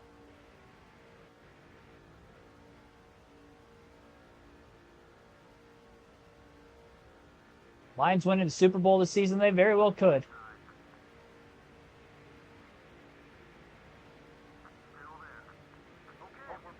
Oh, Harvick right into the back of Busch. Right in the middle of turns 3 and 4. There was definite contact. I could hear that. We're going to stay on one more lap. We'll go to lap 125. This will be our second round of green flag stops during this current green flag run. 7 cautions in the first 60 laps. We haven't had a yellow since. By far the longest green flag run of the race now.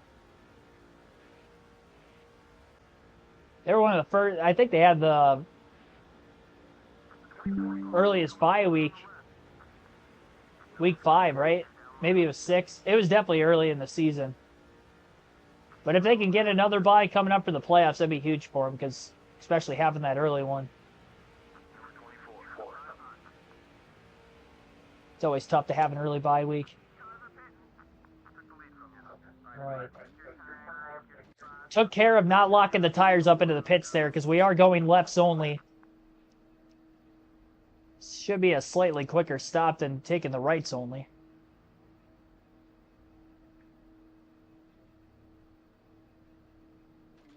And that's because they don't have to round the car on the outside. They can just hop over the wall and change them right there.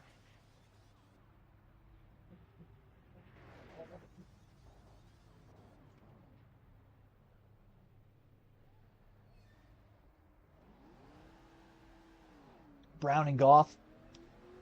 Yeah, I have St. Brown, Montgomery, and Gibbs on that ESPN league that I have, which was my work league. I just got eliminated from the playoffs in the semifinals this last weekend.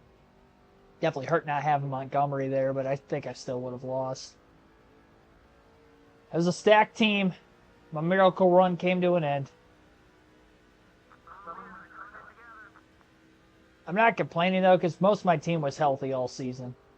Mixon missed a couple games really early in the year. I had Joe Mixon on that team. But primarily everybody else was in there. I barely had to make any moves.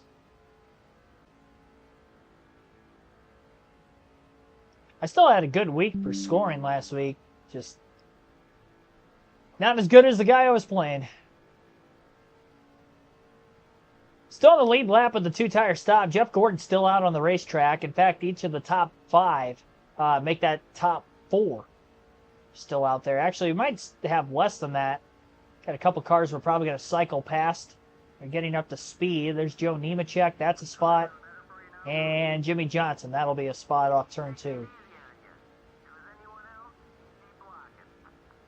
And actually, Jimmy Johnson was not in position there. So Jimmy must be a lap down, which, again, there were several cars a lap down because we did have a caution in the middle of the first wave of green flag stops today. Everybody pitted for the first time under a caution earlier for fuel and tires. Then the first green flag stop, there was a yellow that trapped quite a few guys a lap down. Maybe about 10 or so, give or take. A few yellows after that, at least a couple of them were able to get a free pass, get back on the lead lap. Jeff Gordon's finally on pit road. I think this is Kyle Busch again that we're catching.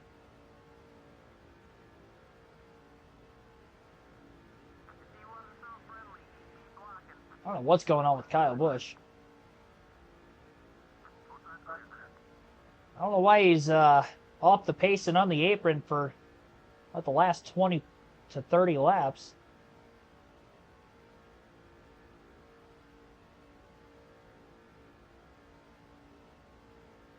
Only college football team close to you, Georgia Southern.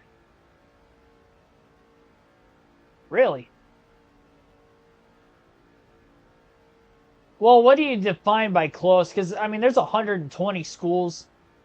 Like, for instance, in the FBS. There's probably got to be at least a couple within, like, 2 to 3 hours of you. I would imagine. Yeah, like I said, I think there's 6 of them within like 2.5 hours of where I live. Any subs do I need to get members 10K? I think so. We might not actually cycle as the race leader through these pit stops. Jeff Gordon's still out in front, but we are going to probably catch him. He's still trying to get the speed off turn 4. And we are in the draft with Tony Stewart pushing us. Wow. So Jeff Gordon's actually going to cycle as the leader. Blaney to the inside of him for the lead into turn 1. I think we can make this on one more stop. That's probably the last time we change left side tires for the rest of this race. Very strong possibility of it, unless we catch a caution in a spot where I feel like I want to take 4 tires.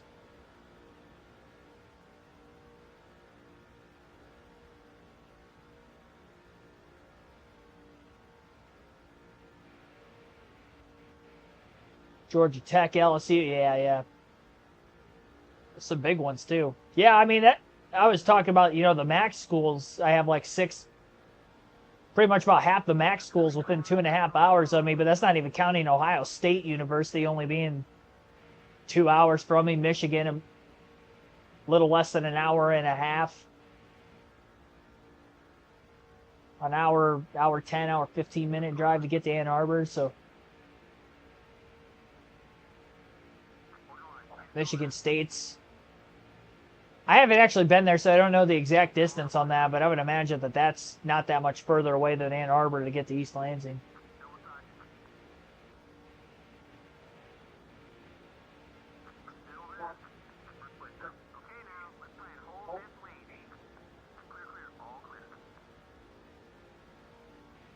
Tony Stewart might have gotten credited with his first lap lead.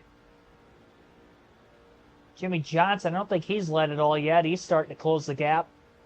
So now you got Dave Blaney, Jeff Gordon, Tony Stewart, and Jimmy Johnson as the top 4. Lap 132 of 188. Again, still at the 7 caution marker.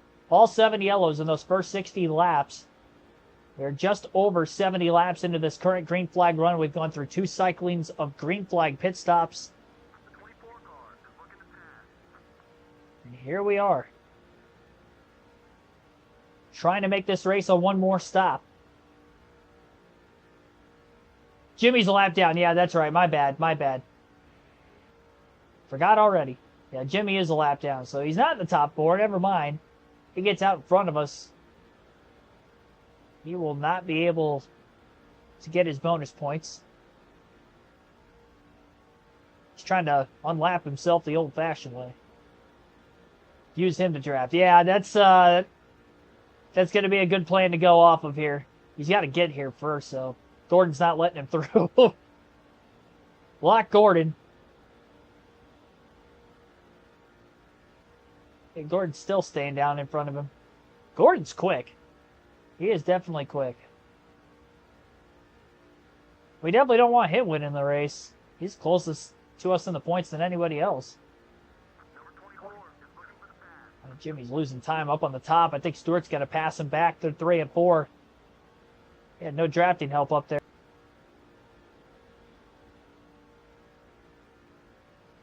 Hamlin having another baby.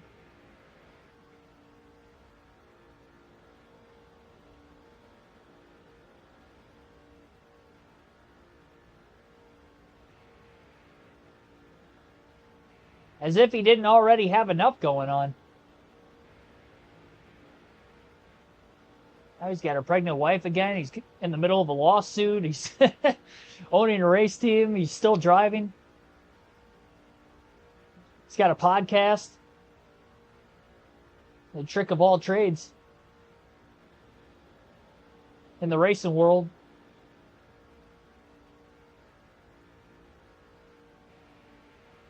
He's already, not to mention he's already got a couple kids. He's still out there golfing and playing basketball, pickleball every other weekend. Dude's doing everything.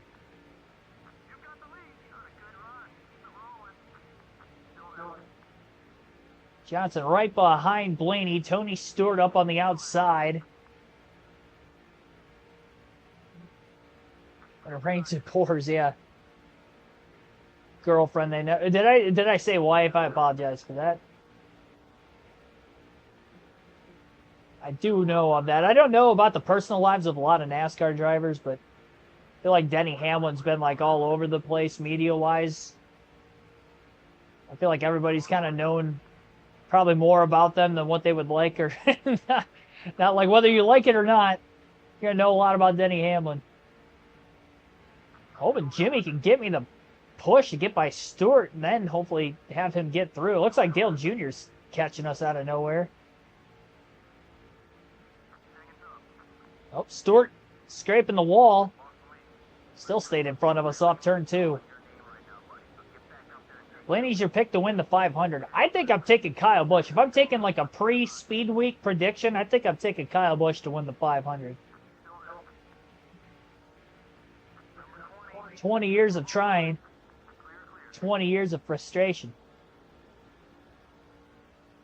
20th start in the Daytona 500 for Kyle Busch this year.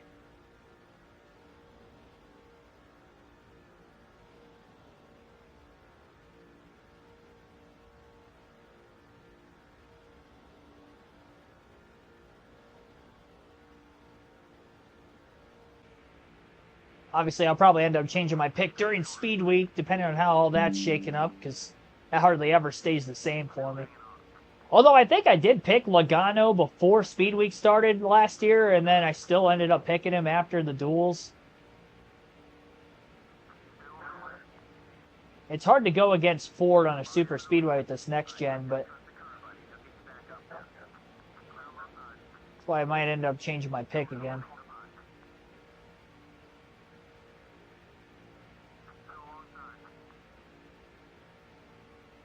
I think I led that lap barely over Stewart. Oh, a little bit of contact.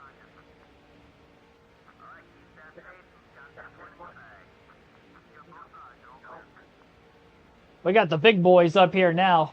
I know Johnson's not on the lead lap, but a lot of big names in the NASCAR world in 2006 up here. You got Tony, literally all the biggest. And then you got Dave Blaney. He was big in the dirt racing scene at this time, maybe. Not necessarily in the stock car world. Oh, man. Oh, don't scrape that wall. That didn't work out very well. They tag teamed me.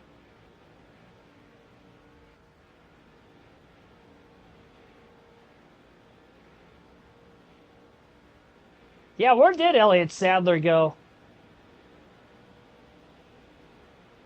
Oh, man, I was going to make a move on Dale Jr., and he kind of beat me to it. I think he was going to try to pass Jeff Gordon. Push on the back of the 24. Oh, boy, big block to the outside by Jeff Gordon. That stalled my momentum out. I didn't even lift either. Oh, almost got against the fence again. Newman catching. Newman's behind Harvick. I led that lap, Jeff, not you. I want to lead the next one, too. And then the one after that. Then the one after that. And then the one after that, and keep leading them all the way until the last one. And then lead that one, too. Blocked by Gordon. I couldn't go all the way to the outside. They're getting more aggressive with their blocks the closer we get to the end of this race. I've noticed that. It feels like it's harder to pass because they're blocking more aggressively. But look at this. I mean, Gordon's going from top to bottom, bottom to top. Earnhardt was already down on the bottom, so I got a little push from him just by jumping down in front at the line. I think I barely led that lap, too. Side by side with Gordon.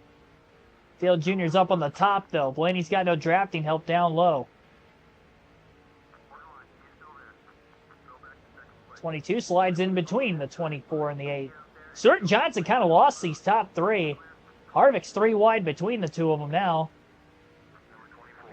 Keselowski to win. I mean, yeah, he's probably going to be a contender, too.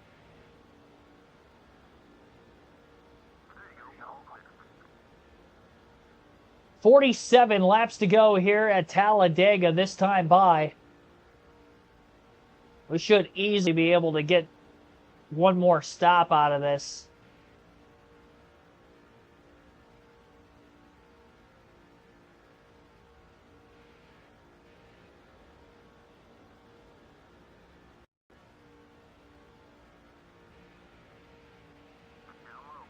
Oh! Saved it.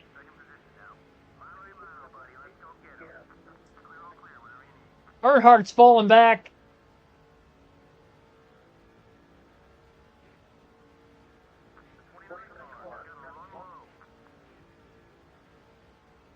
We're good. We're good.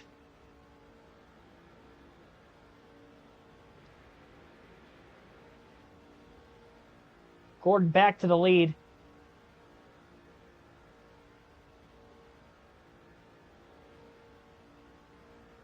Junior Nation's not going to like that too much. I didn't do it intentionally. I barely moved down, too. But he was obviously there. I mean, we're running 190 miles an hour. Inches apart. Or as Mike Joy always says on these super speedways, racing closer together than most people park.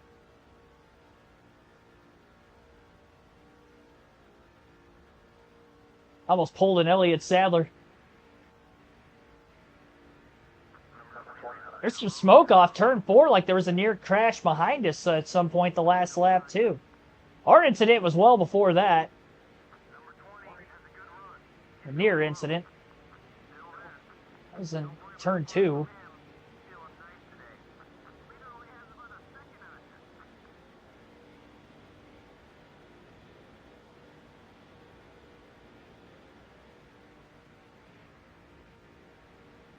Budweiser cans. They're going to be throwing Budweiser cans at me like they were throwing all those cans at Jeff Gordon after he won in 05.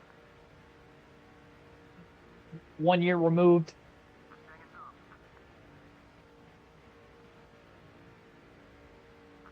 Oh, it looks like I just became the villain for the rest of the season. They're going to give me the Kyle Busch syndrome. They're going to be booing me for the rest of my career. Until I drive a Chevy.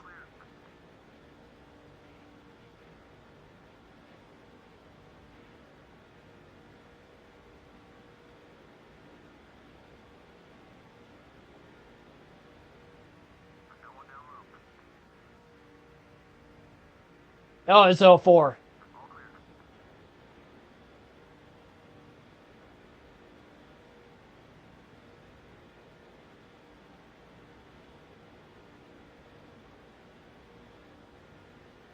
Yeah, you're right.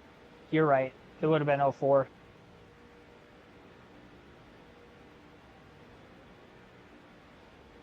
There's the midst of the Earnhardt win streak, too.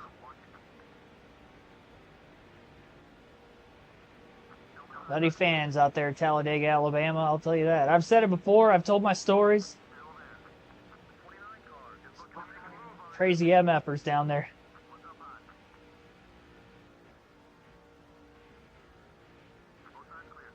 Not all of them. I don't want to generalize all Talladega fans as being wild, but there's definitely a lot of them down there. For better or for worse. Caution's out. We just took the lead away. But we do have a yellow. And I think we're outside the fuel window. We have 43 to go. Yeah, 43 laps to go. This is our 8th caution. And this ends a green flag run of about 85, 86 or so laps. Debris off the 96 of Tony Raines. I think we have to stay out. I don't think we're in the window yet. Yeah, I don't want to pit and give up my track position here. Texan Gas Guns, thanks for tuning in. Car in front of you for position. Is that what my crew chief said? I gotta tune him out. Between me talking and trying to read the chat, I pick up on things here and there. Now we got another yellow. Oh man, it's getting close. We're just, we got to pit. I think we have to pit. Debris for Jeff Gordon. I think everybody stayed out of the pits, though, because the crew chief didn't say anything about other cars pitting. So a couple debris yellows here in the final, just over 40, or around 40 laps. Greg Biffle. Yeah, now we need to pit. Honestly, if I would have known that caution was coming out right away again, I probably could have gotten away with pitting before. This is tough. Oh, they're staying out. Well, I'm definitely taking 4 tires. Well, I mean, we had to, right? Like, I don't want, if anybody pits right now, we'll see if anybody's on pit road behind us. I don't think anybody's down here. I think it's just us. Well, dang. NASCAR racing for PC vibes.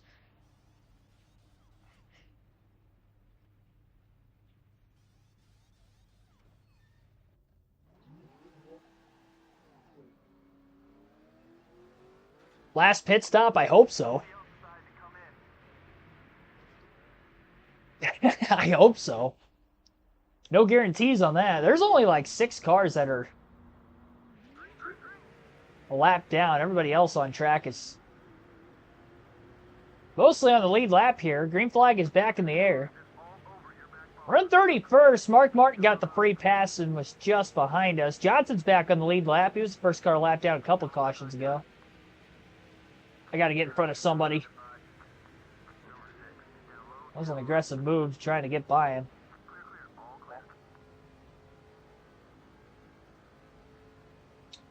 Oh boy. We've got 35. Yeah, 35 laps to go from where we're at right now.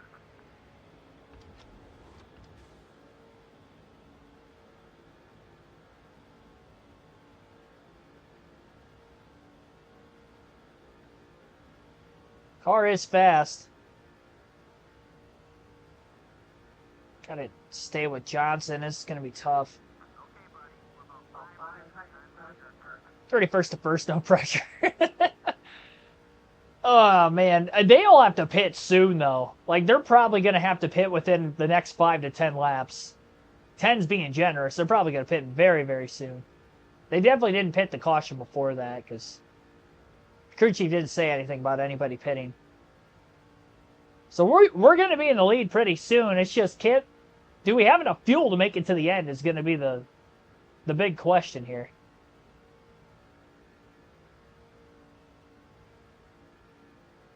And will we stay green to the end of the race, too? Because now that we're just getting random debris cautions, I don't even know.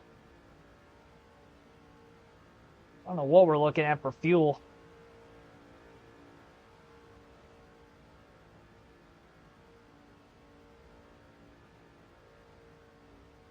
So we got to go 35 green flag laps.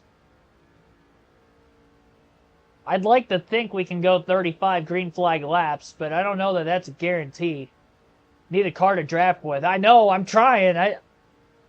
I'm too far behind. That's not helping anything either. Being by myself. Jeff Gordon's leading.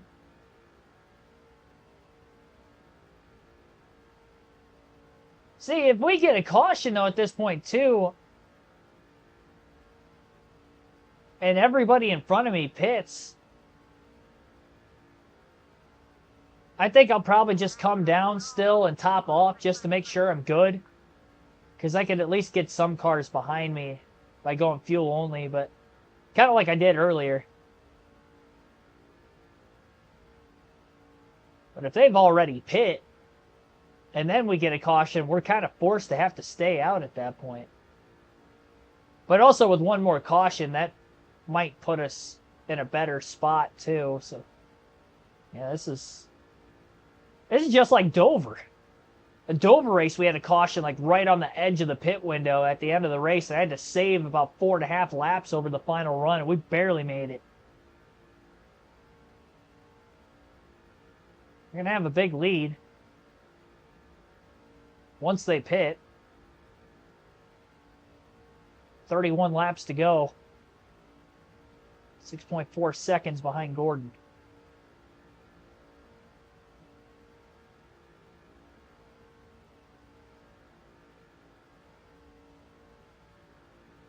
I'm hoping there will be like a lap car that cycles out like right around us that we can draft off of. But at the same time, I don't know if there's going to be one because we're so far behind. If it is, it's probably going to be somebody that's towards the tail end of the field, not that far in front of us. So we got a car pitting here. Our first taker on the pit road, Robbie Gordon, all by himself. No drafting partner, just like me. 30 to go. We're catching a couple cars here. Somebody might have gotten up against the wall in the trial. Oh, we're so close to the back of this 171. And a few laps, so I got drafting help for at least a straightaway.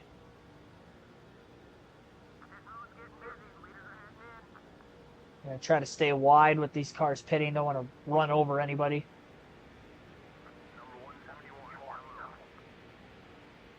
I didn't know what car to pick to draft off of there. 145 car it is. All right, Sterling Marlin it is.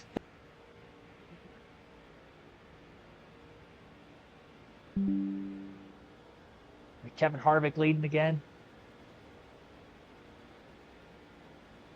This is going to be like that Greg Biffle 2003 Pepsi 400 win if we win this race. It's going to be almost identical to that. We're just going to have to save fuel at Talladega, like way ahead of the rest of the field. As a Biffle fan, I was so hoping he was going to end up winning far ahead of the rest of the field. And he had gone so long since his last win before that, too. I thought that that might have been a chance to get that final career win. He was so close. If it just would have stayed green, you wonder if he would have had enough gas to make it. Instead, we ended up getting the stupid overtime line crash before the restart. Had that on the super speedways. I think it was just a one-time restart rule or something, and then they didn't get to the start-finish line, so it wasn't a technical restart, so then they tried it again, and then Harvick ran out of gas and decided to just wreck whoever he could around him, which I think was Trevor Bayne. And that allowed him to stay in the chase at that time, playoffs. Enough guys. Tony Stewart's down on the apron. Ooh. Oh, Petty still keeping his momentum up. Even with the pushes.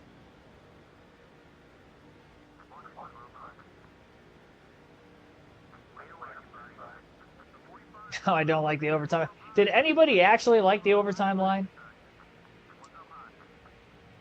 There's no way somebody liked that. It was super confusing. Well, I mean, it wasn't confusing because I understood the assignment. But,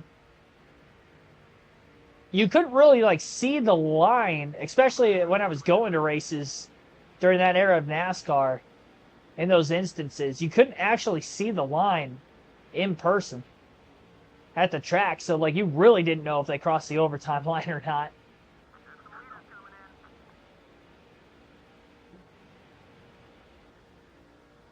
And you're just waiting on the MRN broadcast to kind of tell you what happened once all the cars blow through.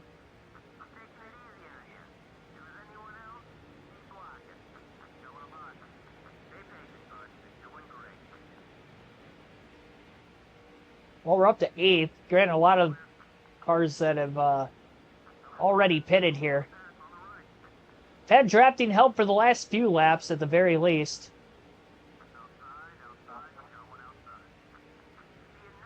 Pass on J.J. Yalus for position. Stremme is not. He's a lap down. Pretty wide just in front of us. Denny Hamlin, the 105. Reed Sorensen in the 41. 3 more cars on pit road.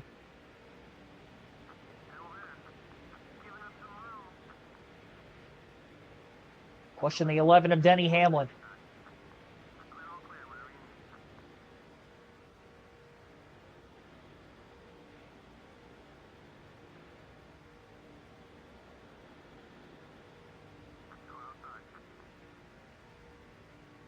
Hamlin's a spot, so he's going to have to pit yet.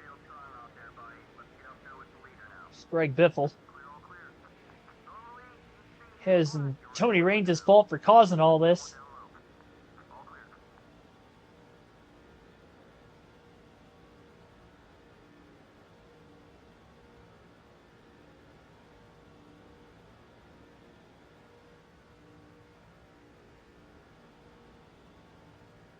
Well, I hope I don't have to pit.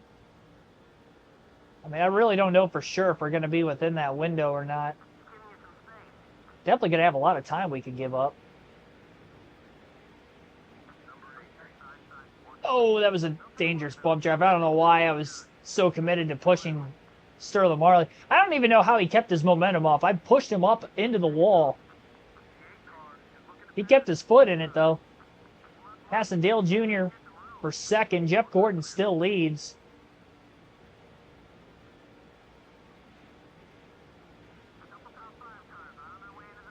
I wonder how many cars I can lap doing what we're doing. Oh, we got trouble. Stream of smoke.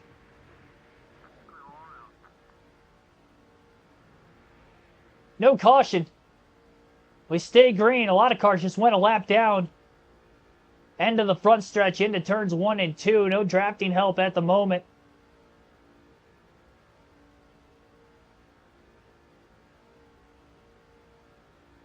Wait for Johnson to catch up. I think he's the first car behind us.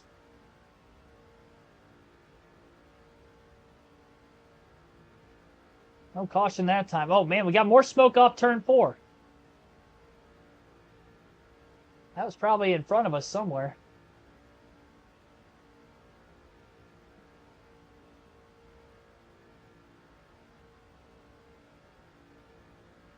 Not everybody's pit yet. We still got at least one car behind us. Oh, I thought that guy... Oh, they're side by side coming out of the pit. Somebody's definitely... Oh, we got cars slow up here in turns 1 and 2 also. Jeff Burton's closing in quickly. Lap them. Lap them all. Lap all but Casey Kane here.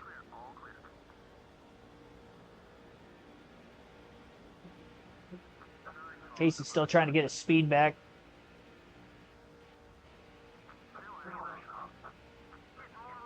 Man, if we got a caution now, there's not going to be many cars on the lead lap. We could get some debris yellows with all the carnage we've seen that hasn't brought out an actual caution yet. Look at all the tire marks on the front stretch near the flag stand. So many of them.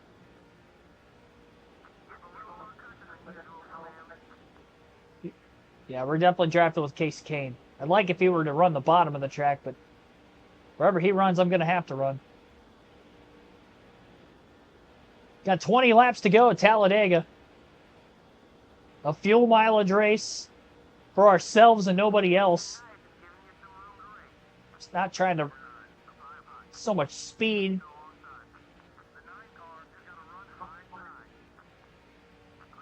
Get back by me. Kurt Busch has a ton of damage behind me. Granted, he shedded most of that debris already.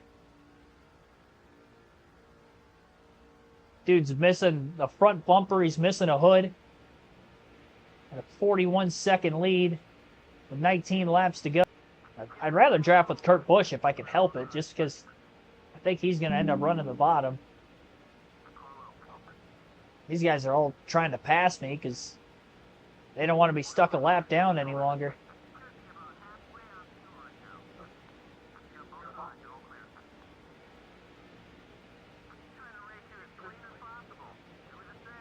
I don't have to bump draft as aggressively here. I just got to manage my throttle and stay in the draft. Save the bump drafting for the straightaways. Halfway out of gas.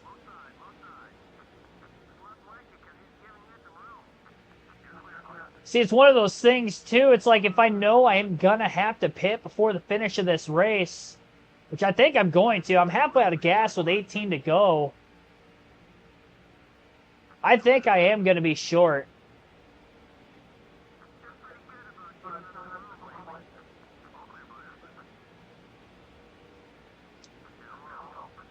I don't know where we'd cycle out if we pit for fuel only, because we were mid-pack right when the stop started. Oh, man. Up against the wall there off turn 4. I think Kurt Busch is up against the wall in the tri-oval now, too. Well, we just clinched the most laps led. That's good. Kyle Busch down on the apron again. He might have just cycled off of pit road. Don't lose Casey Kane. Don't lose Casey Kane. I'm the leader now. I really don't think I'm going to make it.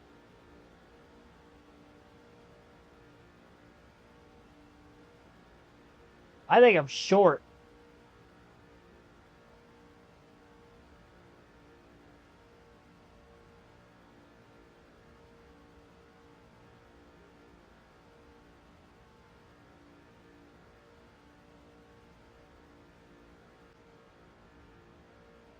I'm losing time. Second place. It was a 41-second lead at one point. Now it's just under 40. Most of that was losing Casey Kane there.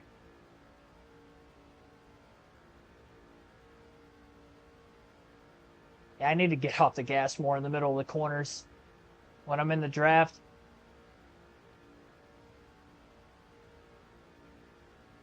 Man, this is literally going to be Dover all over again. We're going to be sweating bullets right to the finish. Get by me, Jimmy. Honestly, with this few of cars on the lead lap, I think I'm definitely pitting if a caution comes out. Well, then again, though, it's like, are we going to get consecutive yellows like we did, too? Because if that happens, we're definitely going to make it. And then I'm just going to put myself back in traffic again. Even though there's not many cars we'd be behind, I'd still be behind them, and we could end up running out of laps. Save, save, save. I really wish Jimmy was running the bottom of the track. This would make this 10 times easier for myself. Not having to run the outside. Now you get anticipated. I was expecting a close finish by way of just, swapping the lead back and forth, just flat out, regular super speedway racing. I did not expect this to be a fuel mileage race. I don't think anybody did.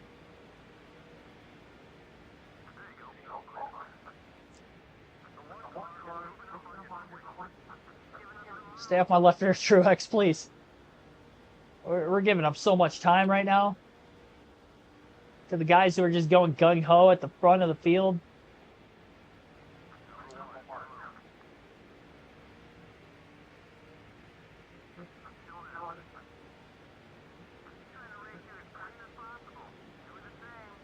Logano saving. This is literally going to be the second fuel mileage finish in the last two races. Honestly, I think a caution actually helps me for fuel. I mean, it does bring the leaders a lot closer to me, and I can't really save anymore, but I think it would help me save enough. We got a lot more cars unlapping each other, too, everybody that gets around me. We got the one of Truex running the bottom. Hopefully he stays there. Blaney's staying with him. Oh, he aborted. He went to the top. I didn't have enough room to get up there.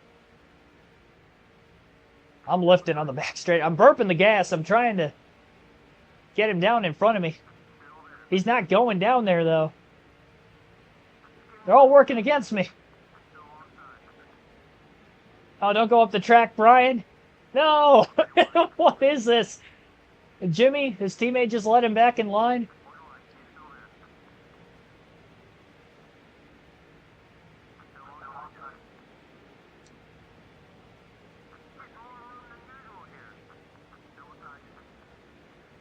$37.7. Oh, man.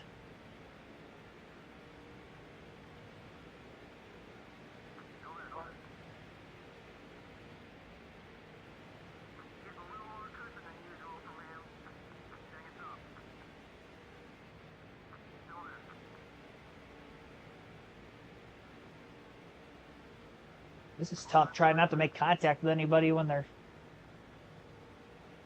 racing like this.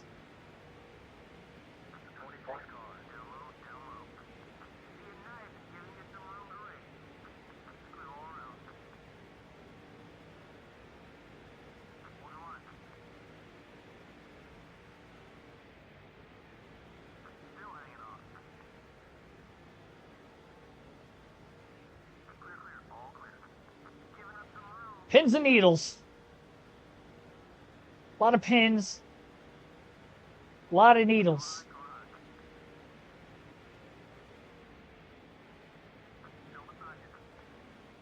Ten laps to go this time by.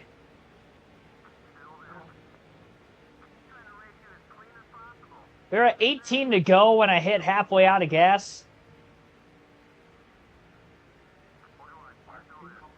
We got to get to at least 9 to go, I would think, for a quarter of a tank to have a chance.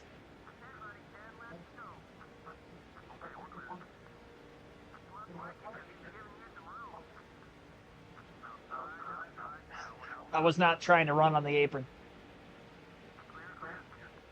Luckily, I had Johnson cleared. Oh, man, I didn't need that right now. I think we're about a half a lap short. Half a lap short with 9 to go this time by. I'm lifted. I want to be the leader of this pack. I mean, I've been burping the throttle like as much as I can, wherever I feel like I can without losing the draft.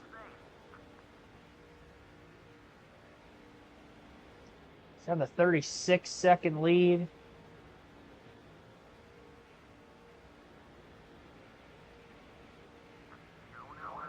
Oh, I'm definitely going to be slowing down more. I don't want to do it quite yet, but I mean, at some point, with as big of a lead as we have, I might just run the whole back straightaway with like 2 to go and just run down on the apron, no throttle, and just let everybody get by me, and maybe that'll be the half a lap I need to save. We're probably going to use every bit of this 36-second lead to try and win this race. Wall Trip 89 Daytona, baby. Yeah, this is about what it is.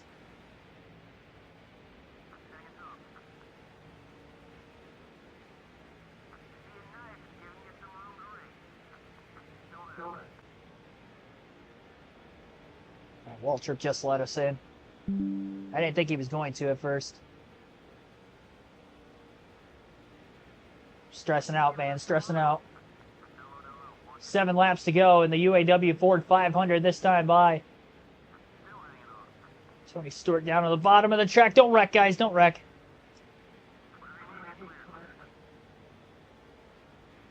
Johnson kind of pulled away. Still with Nemechek in the 01 car. Got back around Kurt Busch in the 2. 35-second lead over second place with 7 to go. The worst thing that can happen, we catch a caution with like 2 or 3 laps left and we go past the scheduled distance. That'll kill us.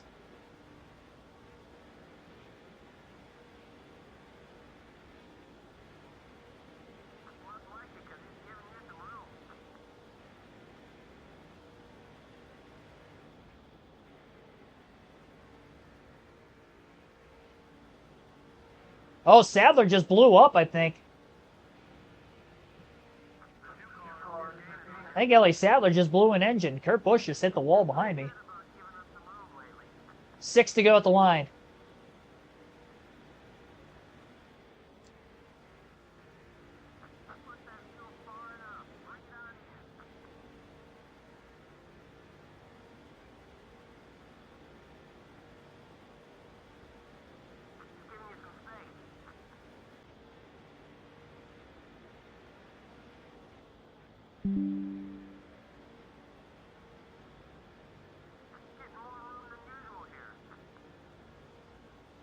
Five laps to go this time by.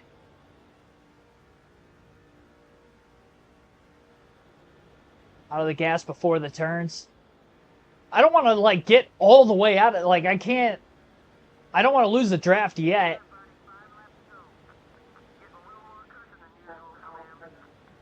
Chat's making me more and more nervous. Oh, man.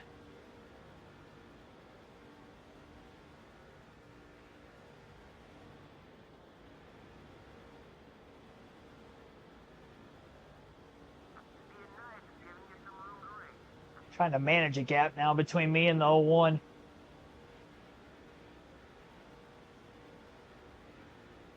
It's so close. 4 to go. This time.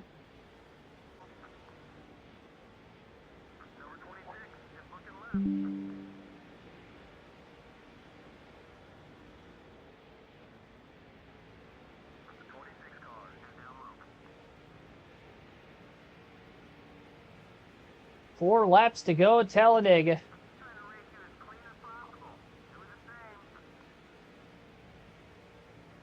I know you guys are just trying to help. It's the doubt that I have in my head, as well as everybody else saying it's going to be close, because it's not close to the good, it's close to the negative is what the nerve-wracking part of it is. 3 to go at the line. 2.66 mile racetrack. I think we have saved a little bit more the last few laps. We're getting closer to where we need to be. If we just run out of gas in the middle of 3 and 4, I think we're okay as long as we don't get ran over from behind. We've got a plenty big enough lead to get back to the start-finish line from there, I would think, and still win the race.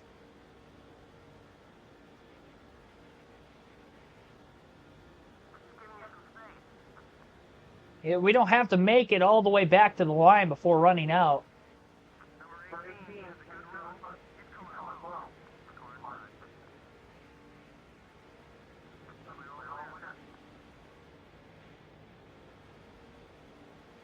Two to go. We get to the white flag. There will be no cautions on the final lap.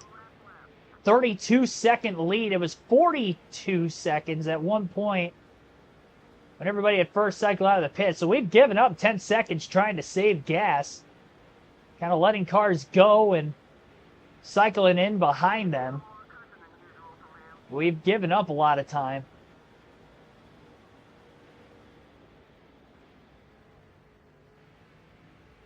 I'm giving up even more. Go around me. Just go around me. We come into the white flag. We're backing this baby way up.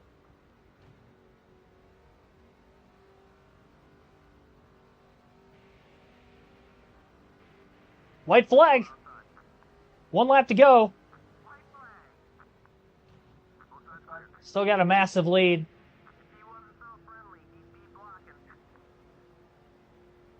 I don't want to get drilled by anybody coming up here.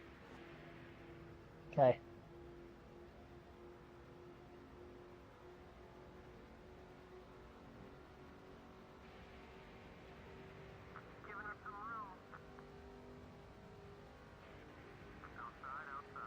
Final time through 3 and 4.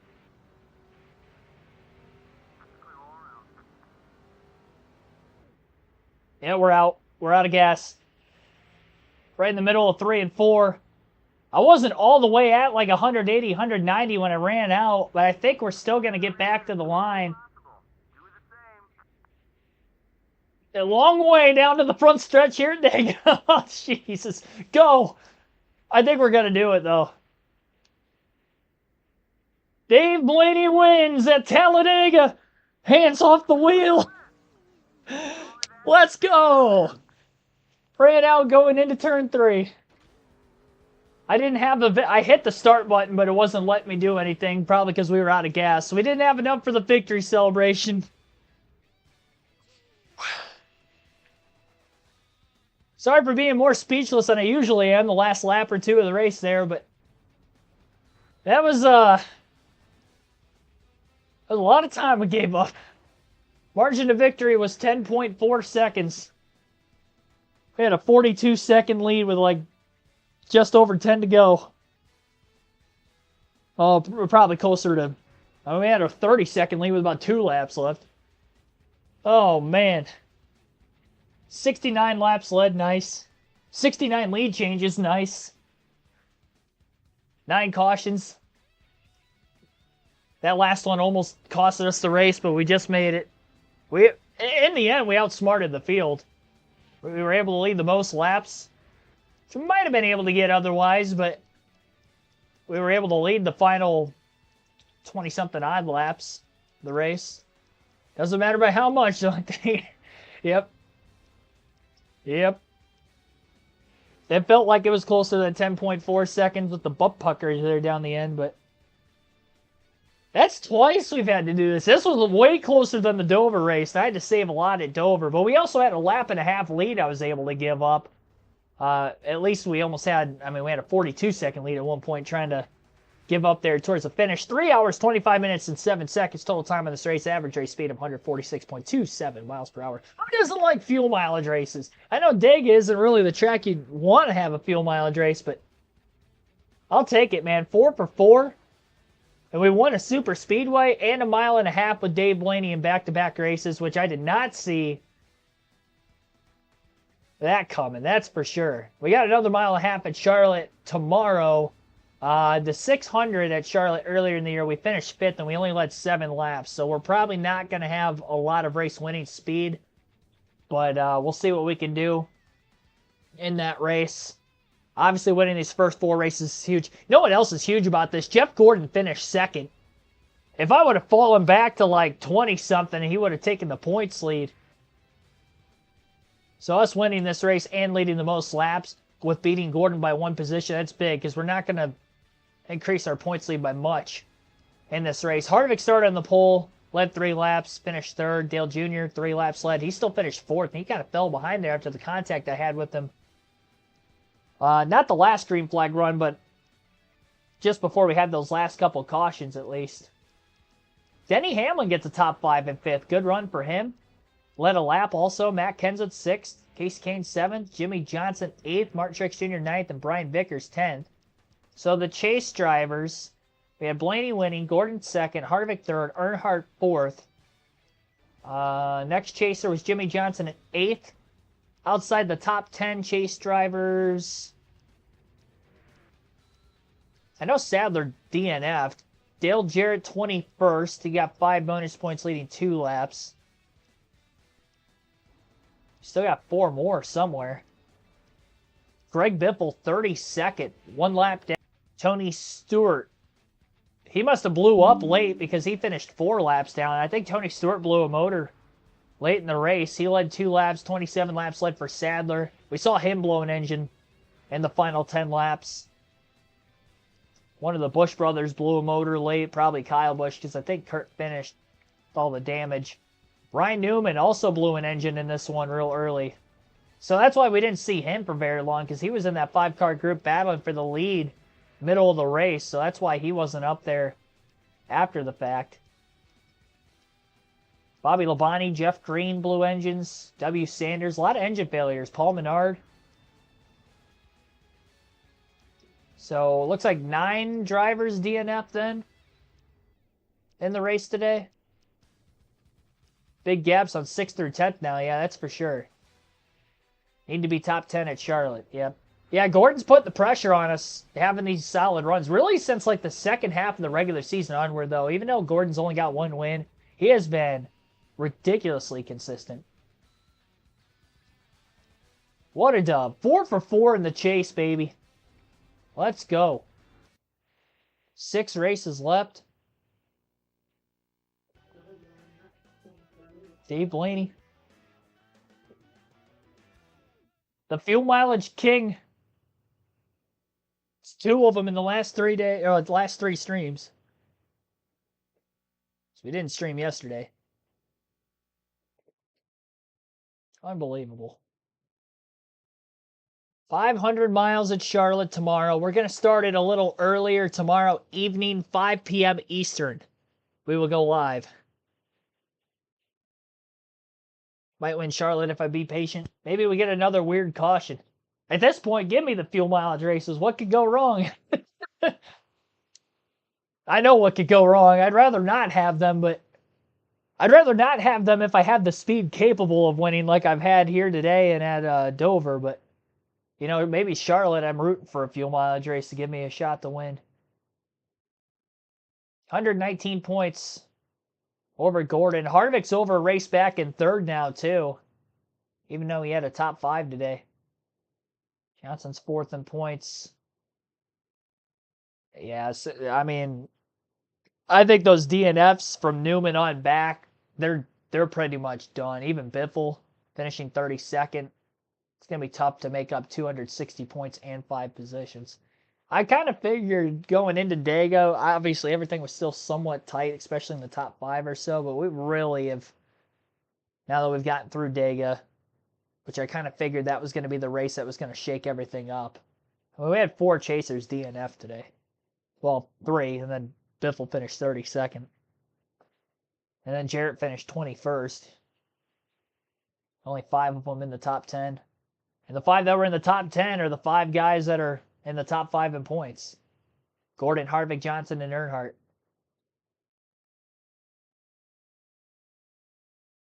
Harvick with 2 wins. Gordon, Johnson, Earnhardt with 1. Biffle's got 1. Yeah, it'll be interesting. Yeah, Robert Yates Racing just kind of a miracle that both of them made it into the chase, all things considered there. Dale Jr. at least got a win at Richmond, and Sadler's got 2 wins this season. So, you know, by all means, successful season for both of them. But yeah, they've been struggling. Sadler, I don't think Jarrett's finished in the top 10 yet through 4 races in the chase. I think he's the only driver not to get a top 10. Sadler has 1 top 10 because he finished top 5 at Kansas yesterday. But other than that, he had a DNF today, and he finished outside the top 15 in the first 2 races in the chase. Stewart was doing fine until he DNF'd. With 4 laps left nonetheless. Otherwise, he could have had a good finish. I mean, that could be like 130, 140 points he lost there with like 4 laps to go. I mean, he could definitely be in the top 5 if he didn't DNF. All right. Bring it on. 6 races to go. Chase continues tomorrow, again, 5 p.m. Eastern, Charlotte. Hopefully everybody enjoyed this one. It was definitely a good one, that's for sure. Good because we won in another fuel mileage race here, even closer than the last. A couple days ago from Dover. Thanks for watching. Have a good rest of your Thursday. I almost forgot what day it was. Christmas kind of throwing everything off and having yesterday off for work. Forgot what day it was. Thursday. Have a good Thursday. See you on Friday in a little less than 24 hours.